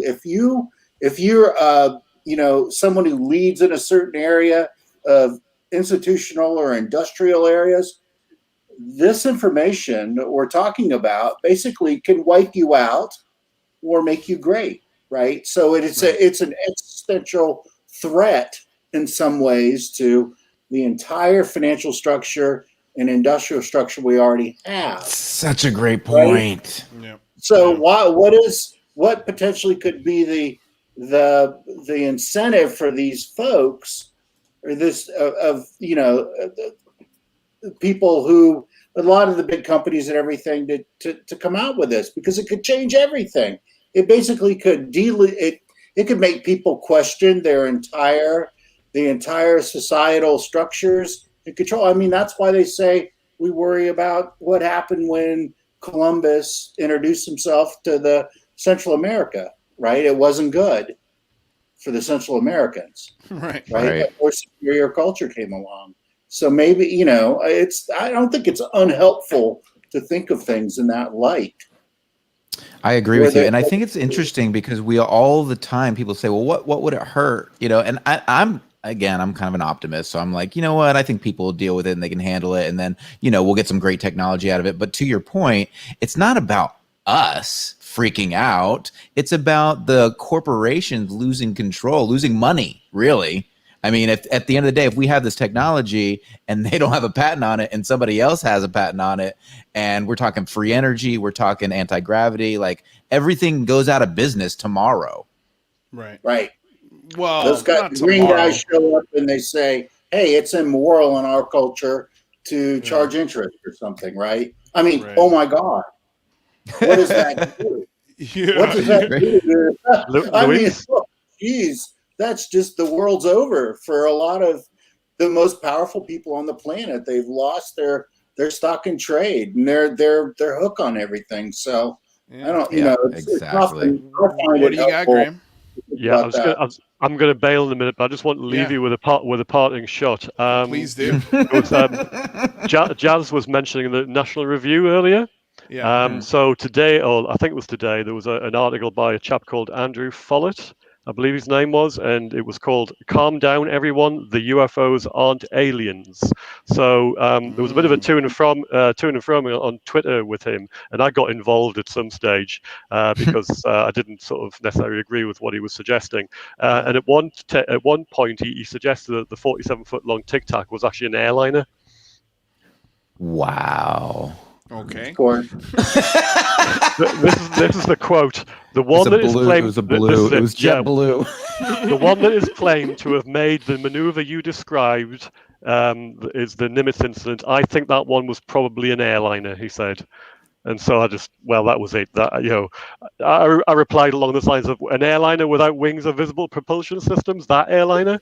Please give me a ticket to that plane. I stopped then. I couldn't be bothered anymore. So never mind.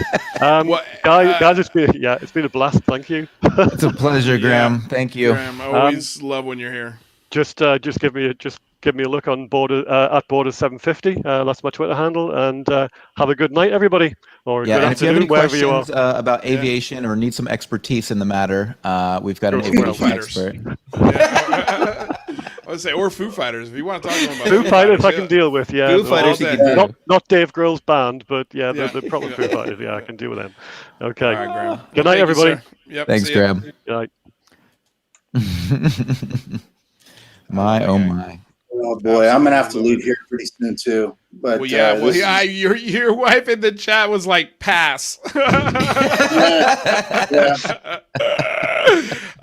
So funny. I would love for her to come on. I love anybody's wife who wants to be on this show. I'm in. Real quick contact to her. The unidentified celebrity review is asking about panelist links.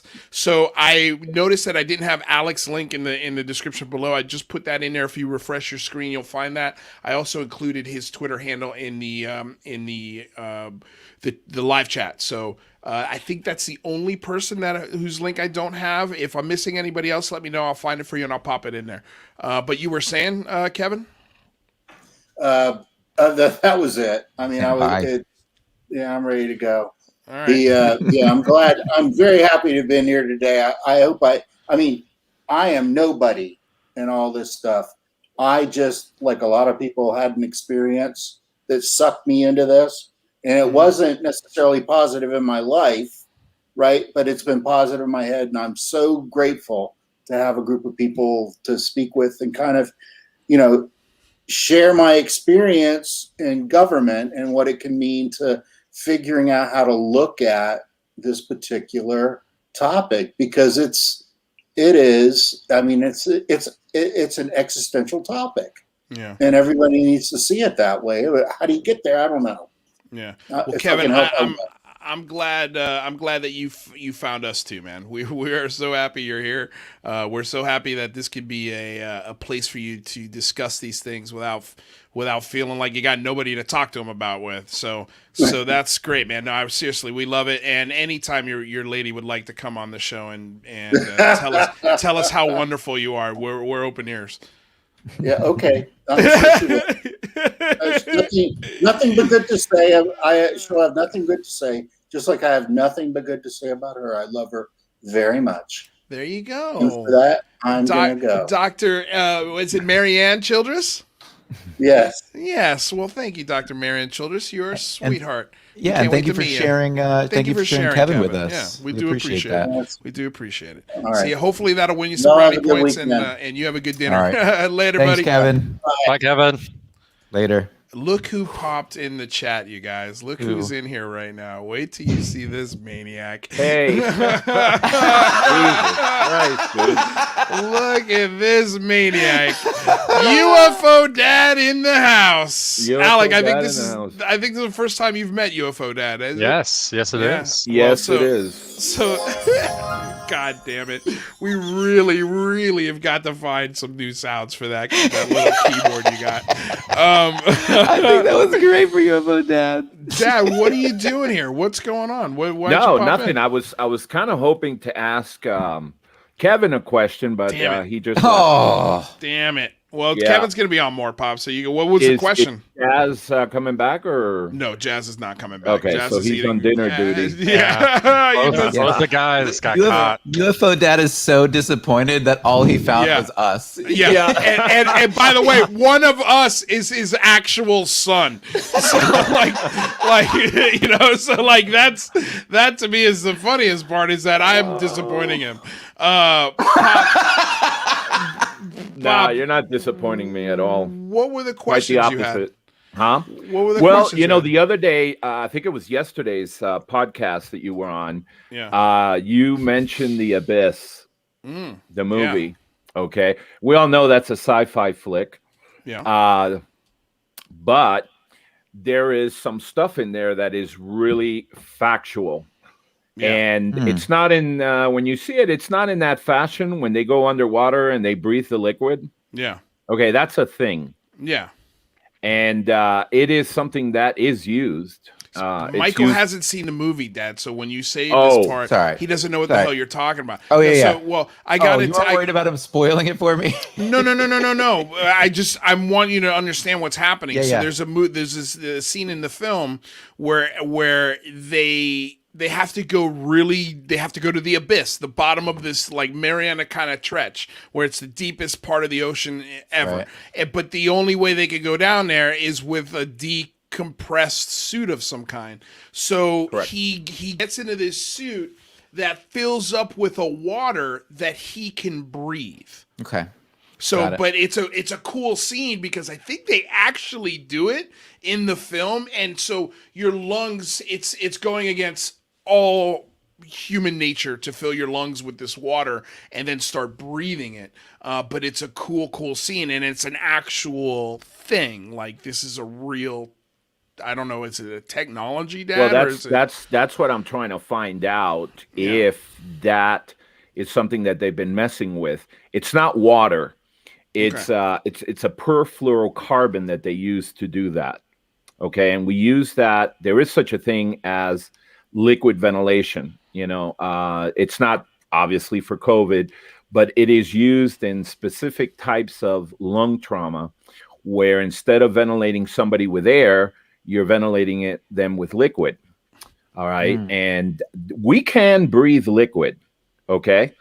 Before you take your first breath before you were born, you are essentially breathing placenta liquid. Okay. So that is a possibility. That's not science fiction. That is a thing. But I wasn't sure. I was hoping Jazz and Kevin were here because I wasn't sure if that term, if they've ever heard the term while they were, either working at the DOE or Jazz, which he was in the Navy, because the Navy uses rebreathers. That is a different type of scuba diving. I don't want to call it a scuba diving because it's not scuba. It's not a cylinder.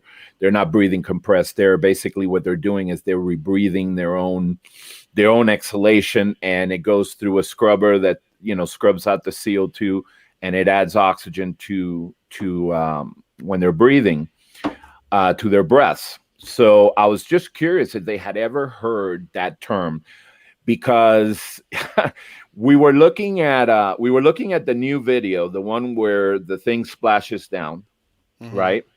And then you mentioned the abyss, and then my mind went off on a tangent, and I'm like, man, there's something here. The everybody, when they talk about UFOs, they talk about UAPs. What most of the scientists say, and they talk about, are the G forces. If you were to ride in one of these things, okay?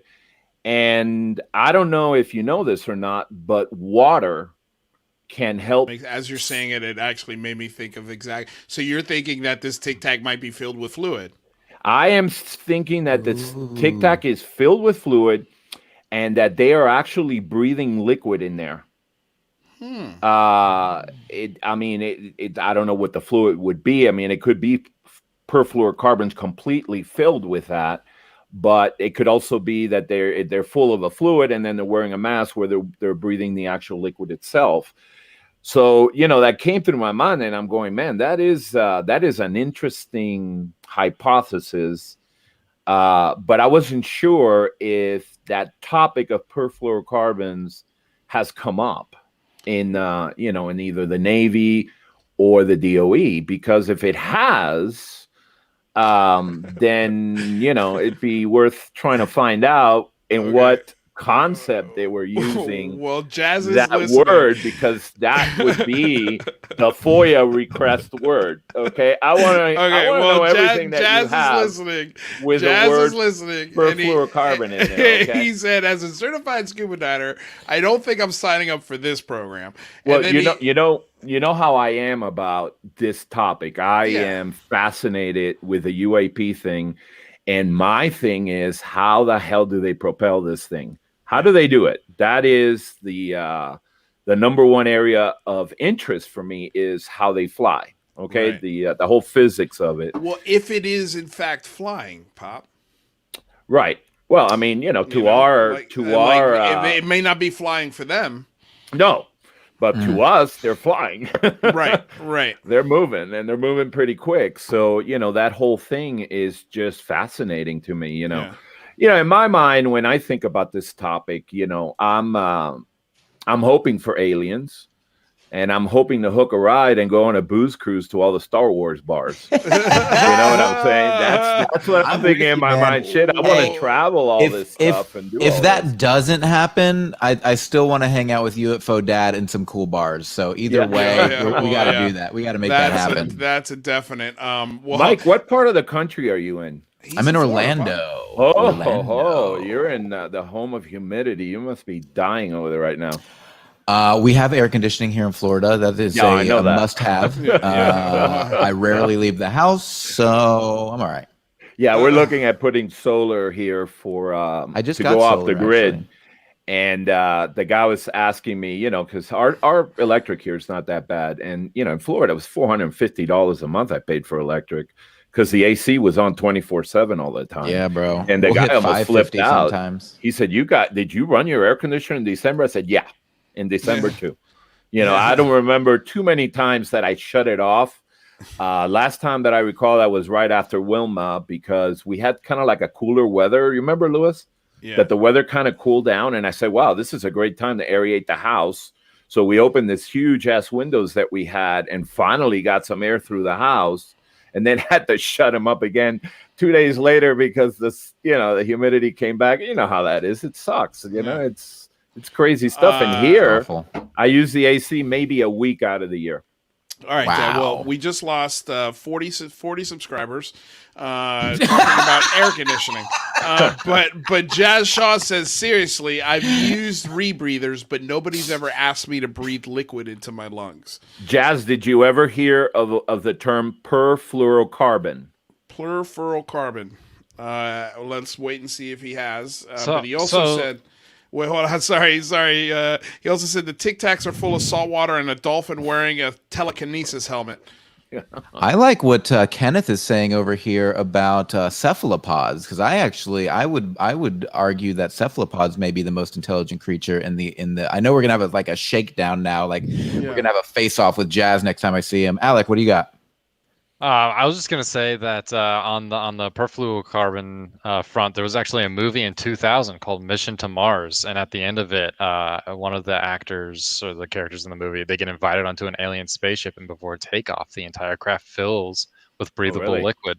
Yeah, before, and that was done in 2000. So this substance that's like breathable liquid, basically. It's been around for a long time. We've known about it for a long time. It's been hypothesized to be possible to be used in craft with high inertia for long distance space travel, things like that. There's even some science that might. Sense. What's the name of the movie? You didn't need Kevin or Jazz. You got Alec, bro. Yeah. And Jazz said, by the way, no, he hasn't heard of it, but he's looking it up. Okay. Yeah, because that is a thing. That is a thing. What's the name of that movie again? What movie? Mission to Mars. Mission to Mars. I think I didn't watch that one because it looked lame. Was it good? Who's in it? Yeah. Yeah, exactly. That's Gary. what I'm saying. Don Cheadle's in it. So there you go. Okay. All right. Well, Don Cheadle's a Gary Sinise, Tim Robbins, Connie Nielsen. That's a pretty good cast. Tim Robbins is maybe in the greatest movie of all time, Shawshank Redemption. There you go. The first manned mission to Mars in 2020 ends in disaster when 3 of the crew members are killed and the 4th, Luke Graham, is stranded on the way. Why did I not? Did I not?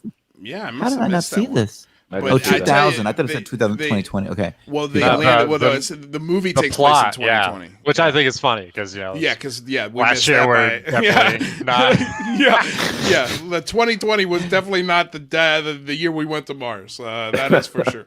Right. I get shit about that on the Singularity Report all the time. People are like, "Yeah, get out of here! Like y'all futurists. You always think stuff's coming so fast. Yeah, futurist bullshit." So God, we didn't even get to. There was one other thing I wanted to get to, but I know Mikey, you got to go. But just real quick for everyone to bring everyone's attention. Excuse me. I just found this really wonderful scientist on YouTube, and her name is Fran Blanche. And I mean, she's wearing a JPL laboratory shirt. If you look in the background, she's an electrician. What's her name? Her name is Fran Blanche. She's got 159,000 subscribers. Wow. She's an engineer. She's a really, really smart lady. And I wanted to go over this. It's a 20-minute video, but it's basically in real time a scientist figuring it, like it's hitting her as she's talking about it, like how these things have been confirmed by the Department of Defense and the Navy and the pilots that were on 60 Minutes, and how she grew up, watching In Search Of, and in the 80s it was Whitley Strieber, but she always had to, she never paid too much attention to it because it never held up to the scientific rigor, and to watch her literally in real time go, these things are real. They're real. And then start to give some hypotheses as to what she thinks it is. Dude, let's get her on the show like yesterday. I am absolutely dying to get her on the show. I just followed her on Twitter. It was something I was going to do this week, and I was going to reach out to her and see if we can get her on the channel. But she looks so sweet. She's a scientist. Like, she looks like a scientist. Exactly what I would think a scientist looks like. And she looks like an absolute sweetheart. But it's like, you know, she does all sorts of cool videos, but I wanted to point you guys to that direction because I mean, and then she does another one where it's called Lunatic Fringe. It's official part 2. Like I haven't even watched this one. And she nails it, dude. She absolutely nails it. And I thought it was so cool because this is what the unintended or maybe intended consequences that they wanted to come out of this discussion and this sort of you know, soft disclosure or just whatever you want to call it. Like the theory that she proposes in this is so fun, you know, like and to, you know, it's just awesome. You watch it. I'm gonna put the link in our private chat. I'm also gonna put it in the active chat right now for you guys in what the hell? Why am I forgetting the name of this chat? This just call it chat and you're good. Yeah, the chat. Yeah, you guys know what I'm saying. So check it out. I just put that in there, and then I'll also give it to you guys so you guys can watch it when you leave the show. But it's a must watch. Must watch because I'm excited. It's just fun to see a scientist in real time come to the realization that this is 100% real, and like there's no more. She passed the Rubicon. She passed that. Oh wow, this is no longer bullshit. This is real, and you get to see it. And God, I cannot love this video enough. So definitely check it out. Oh, I'm gonna watch it on my drive here in just a second.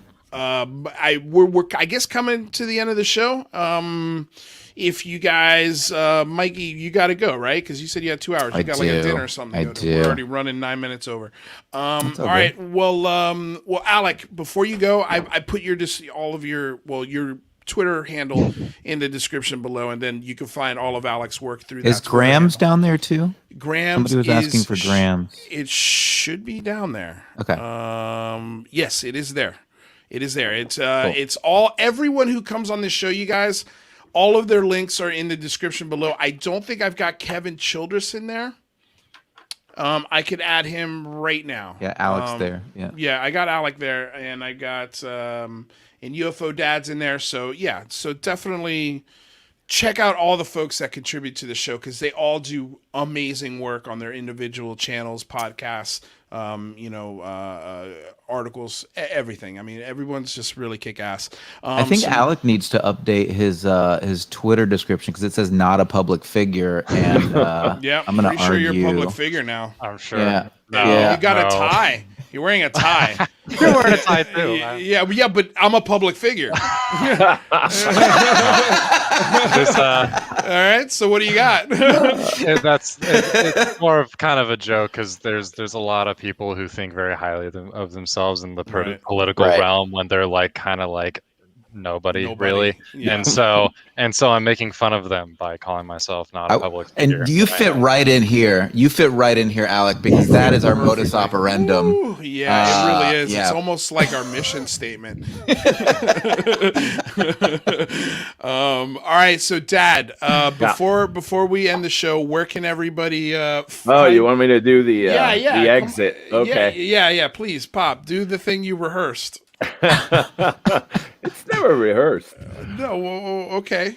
Okay, it's the name of the website is BlueMarlinChronicles.com. I also have an app that is BMC Tackle, BMC Tackle, and you can find it on Android and you can find it on Apple Store, and that will take you straight to there. Contact information, everything is there. And we sell big game fishing equipment. And I've been on the internet since 1995, retired from the medical field, but that's what I do now. And that's where I'm at. If you guys are looking for fishing equipment, I'm and there. Also find them on Twitter at UFO Dad. At UFO Dad. At UFO_Dad. All right, Pop. Well, thanks for popping in. Next time, pop in earlier so you can get your questions in. Yeah. Well, I had the last vaccine today, and so you're a little. No. I'm feeling fine. Feeling fine. Feeling fine. Well, I got to go get my vaccine this week. I haven't even had my first shot. You need to do that. I got to go get that. Yeah. Everybody in the chat, go get it. It's important. You guys. And it's safe. Something I got to do. And it's safe. It's a safe vaccine. There's nothing wrong with it. Vaxxed, baby. Yep. I'm ready to travel. UFO Dad, we can go interstellar bar hopping together, bro. We're back. I'm heading down to Florida next week. Oh, are you serious? Yeah, I'm gonna be down in Pompano Beach. I'm gonna go see the kids, and we're taking them fishing the Saturday before I leave. So I'll be down there for a week. All right. So I'll be close. If you ever roll through Orlando, hit me up and we'll hit a space bar or something. Yeah, definitely. Well, when we go to Carl Vibe's house, that's when I think that whole thing will happen. Because Carl Vibe's in Utah, Dad's in Utah, McGowan's in Vegas, so he can drive over. Oh my God! Yeah, he's close. It would be just a shit show of testosterone. For a weekend. Probably a lot of drinking. The Skinwalker. Yeah. Alec, where are you in California? No, you're in DC. Yeah, you're in DC. Why did I say that? For some reason, I thought you were in California for a second. Anyway, all right. So, Pop, we'll see you later. All right. All right. Take care, guys. All right. Love you. Good seeing you all. Later, brother. Mr. Alec Sears, of course. Please tell people where you can find your stuff before you get out of here, my man. Yeah, I'm on the Daily Caller, where I'm covering the UFO topic. I'm the chief UFO contributor. They finally got around to actually changing my title on the website, so it's official. That sounds like a UFO, or a Twitter sort of statement. Well, it's. I love it, whatever. Dude. Well, hey, man, your questions. Alec, open invitation, man. You come in here anytime you damn want. I love it when you're here because your perspectives. You guys put on a great show. Dude, I appreciate it. And honestly, the show would not have been as good if you were not here to explain the intricacies of some of these committees and who can run and why. Like, you put some awesome political perspective, especially Jazz when it got came. That. Jazz nailed it too. I mean, but Jazz wasn't here today, and so we were glad that we were able to lean on you a little bit, and also Jazz in the chat. He was here in spirit. Jazz says Alec is me on the Daily Caller, like I am on Salem. There you go. All right, Alec. They know their shit, guys. Thank you for coming by, my man. We'll talk to you soon. Take care, fellas. Have a good weekend. Yes, sir. Later, brother. So, what do you think? Did Lou Elizondo win the face off? Look, man. Big time. I mean, he's not even really in it. He's not punching down. Like, the thing about Lou Elizondo, and I don't think we got around to this just because the topic moved. And that's okay, because it was a great conversation. But the thing with Elizondo is he's never not once mentioned Greer's by name. And I was gonna ask him that when he came on the show, like, why haven't you ripped into this mother bleeper? Like, why do you let him talk about you like this without at least giving us one statement and then let it go? But I mean, I have a feeling you take the high ground. Not even so much the high ground. He stole his attorney. He stole Greer's attorney, and I have a feeling this guy's gonna. He's opening up a world of hurt for himself, Stephen Greer. I really, really do. Like, you're messing with you're barking up the wrong tree, my friend. I suggest you do a course correction, because I have a feeling someone's gonna sue your ass, and you're gonna get sued hard. Just my gut feeling. That's a complete 100% speculation. I haven't talked to anybody, but I have a feeling, because all of these people are rushing away from Greer. And you got to ask yourself, why is that, man? Like, they probably want nothing to do with his organization, the way he runs that organization, the way he spends money within that organization. I mean, dude, Tim McMillan had a brilliant piece on how, and got blocked by Greer today, by the way, which, good for you, McMillan. That was awesome. He got blocked? He got blocked by Stephen Greer. And it was hilarious, because I think he said something along the lines like, all I got to do is pay $5,000 and I can maybe join your thing. And Greer blocked him. And it was so funny. And I'm surprised it took him that long, because McMillan wrote, and I covered it on this show, I thought it was the most epic Twitter takedown of Stephen Greer. He just showed his finances, where all of that money went, what different companies that money went into, how it was spent, versus how, it was a nonprofit, like how it was made to look as an organization when it was nothing but profit, and the costs of running the organization versus dude, it's shady. It is some shady stuff, to a point where it almost looks like if the IRS or somebody like that came and started looking around Stephen Greer's numbers, he's going to be in for a world of hurt. A world of hurt. I recommend strongly that Stephen Greer stop, because it's not going to be good for him, dude. This is my opinion. Wow. Just my opinion. Wow. Yeah. Crazy, bro. What, you got nothing on that? You're just going to say crazy, bro? That's it? You crazy, bro? What kind of show is this thing? Yeah, I got nothing on that right now. What I do have is we're really starting to see some growth over at the Singularity Lab, and we're trying to get that show monetized. So we need to get up to 1,000 subscribers to get it monetized. So if you guys are listening now and you're interested in futurism, technology, breaking science, if these are things that you're passionate about, come follow. Luis joins me over at the Singularity Lab in the Linktree, and I really appreciate it. If you're in the chat right now, hit me up. Click the description, follow the first link to the Singularity Lab, and become a subscriber, because it really helps us. We want to be able to do this for you guys all the time. So the more you subscribe to our stuff, the more we can do it. So we appreciate it. Also think of the Singularity Lab as almost like an extension of this show. Like we do, it gives us a way to do the show and invest in each other as partners, Michael and I, and help build each other up. So you're getting a show every day between the two of us. So you have to subscribe to the Singularity Lab, because if you want to see this duo, I mean, sometimes, believe it or not, Singularity Lab does bleed into UFOs quite often. So it's a channel you want to subscribe to. I mean, we're allowed to get a little political there because this Singularity theory is, it's got to be explored in there's a lot of nooks and crannies to get into sort of getting to this singularity. So it's fun. It's just as fun as the conversations we're having here. Absolutely, and it's exciting, because even if whatever your belief about the singularity is, what the real focus is on is breaking tech, breaking science, how humanity is evolving. Are we going to be cyborgs the next 30 years? These are ethical conversations that we need to have before it's too late, and that's what the Singularity Lab is about. It's for us to chop up those ideas, those theories, that breaking science, that breaking tech, in a fun, laid-back way. Take it seriously without taking ourselves too seriously. Yep. And even though we got ties now. Even though we got ties, we're never going to take ourselves too seriously. Amen. Amen to that, brother. So that is a guarantee.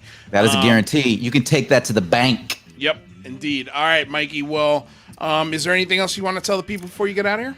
I'm good, man. Hit me up on Twitter at Singularity Mike. We love you guys. Thank you so much for joining us today. The chat, I love watching the chat. I love you guys in the chat. Awesome. And if we had more time today, we would have taken calls, but Mikey's got to go. And usually when I take calls by myself, it's not very successful, because I'm not the smartest one. Because like Kevin Childers is way more interesting to talk to than I am. Like, it's so obvious. That's a joke. That's a ridiculous idea. It's not. It's true. Anyway. All right, Mikey. Well, I love you, buddy. We'll see you on too, man. Monday. Next week, we got Lou Elizondo on Friday. So that's going to be huge. Actually, I think you're out Monday, right? I am. It's my wife's birthday. It's your wife's birthday on Monday. And then Tuesday, you're also out. Tuesday, no lab. And then we'll be back. You'll strong be back Wednesday. No. Oh.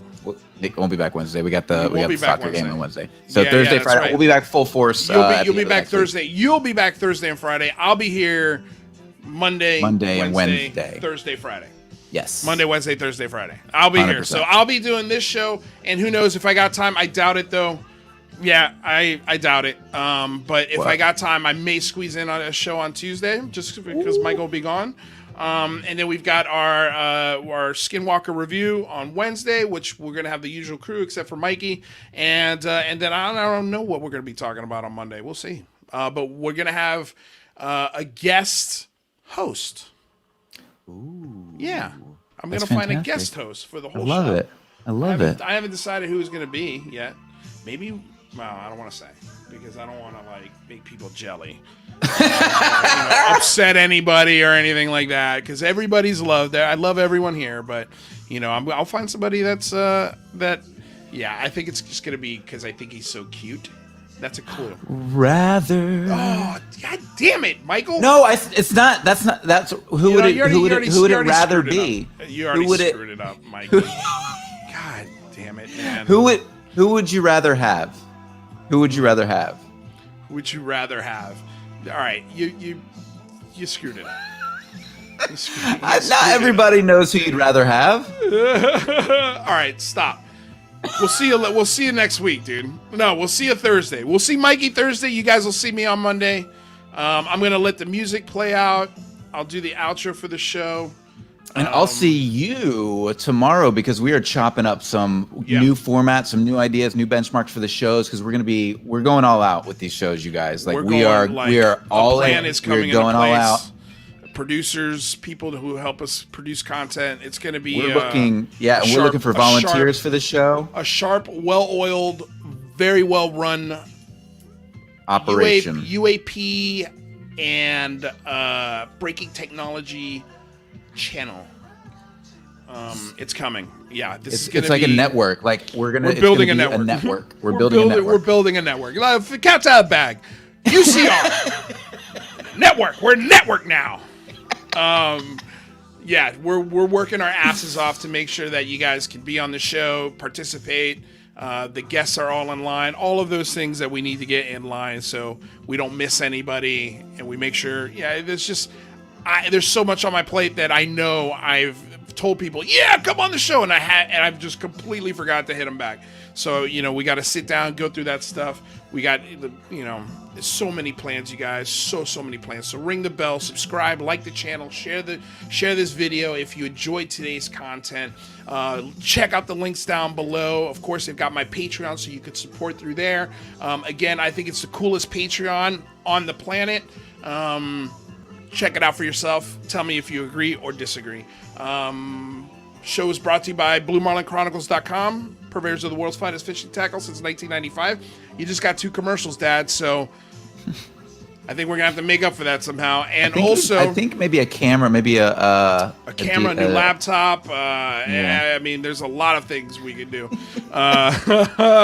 And, of course, DOS Tapes, the tunes that you hear now, they provide all the jams on the show, along with Eclectic Method. We sometimes play his music as well. So all of those links, again, description below. So, Mikey, I'll see you later, buddy.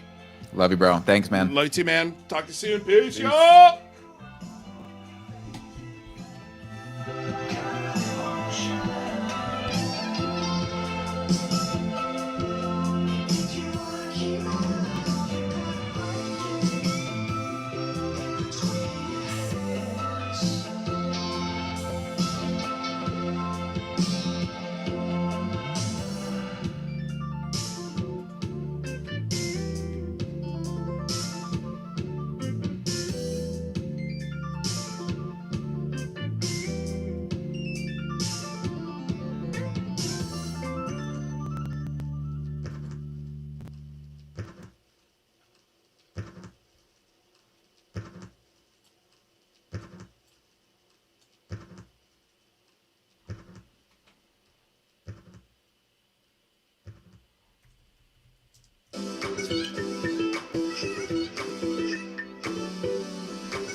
So there are sorry, otherworld anthropologists. Sometimes the chats, all of them are hard to get to.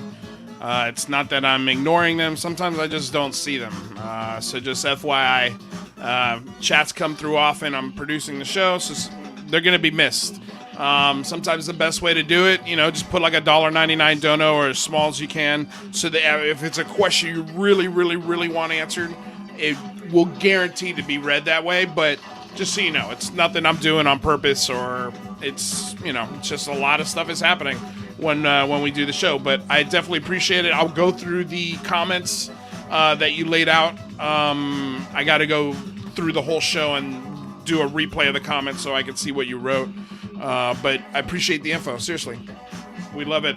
So don't stop. And again, if you got a question that you really, really want answered, just drop a super chat and we'll get it in there. All right. Thanks, bud.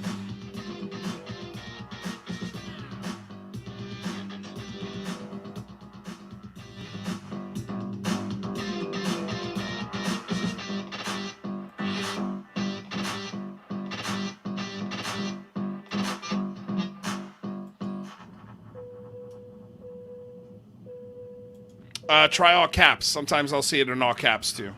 So if you don't have a way to connect that, that's cool. I totally understand. Try all caps, and I'll try not to miss it. But we appreciate it. Thanks for the love, y'all. We'll see you next week. Peace.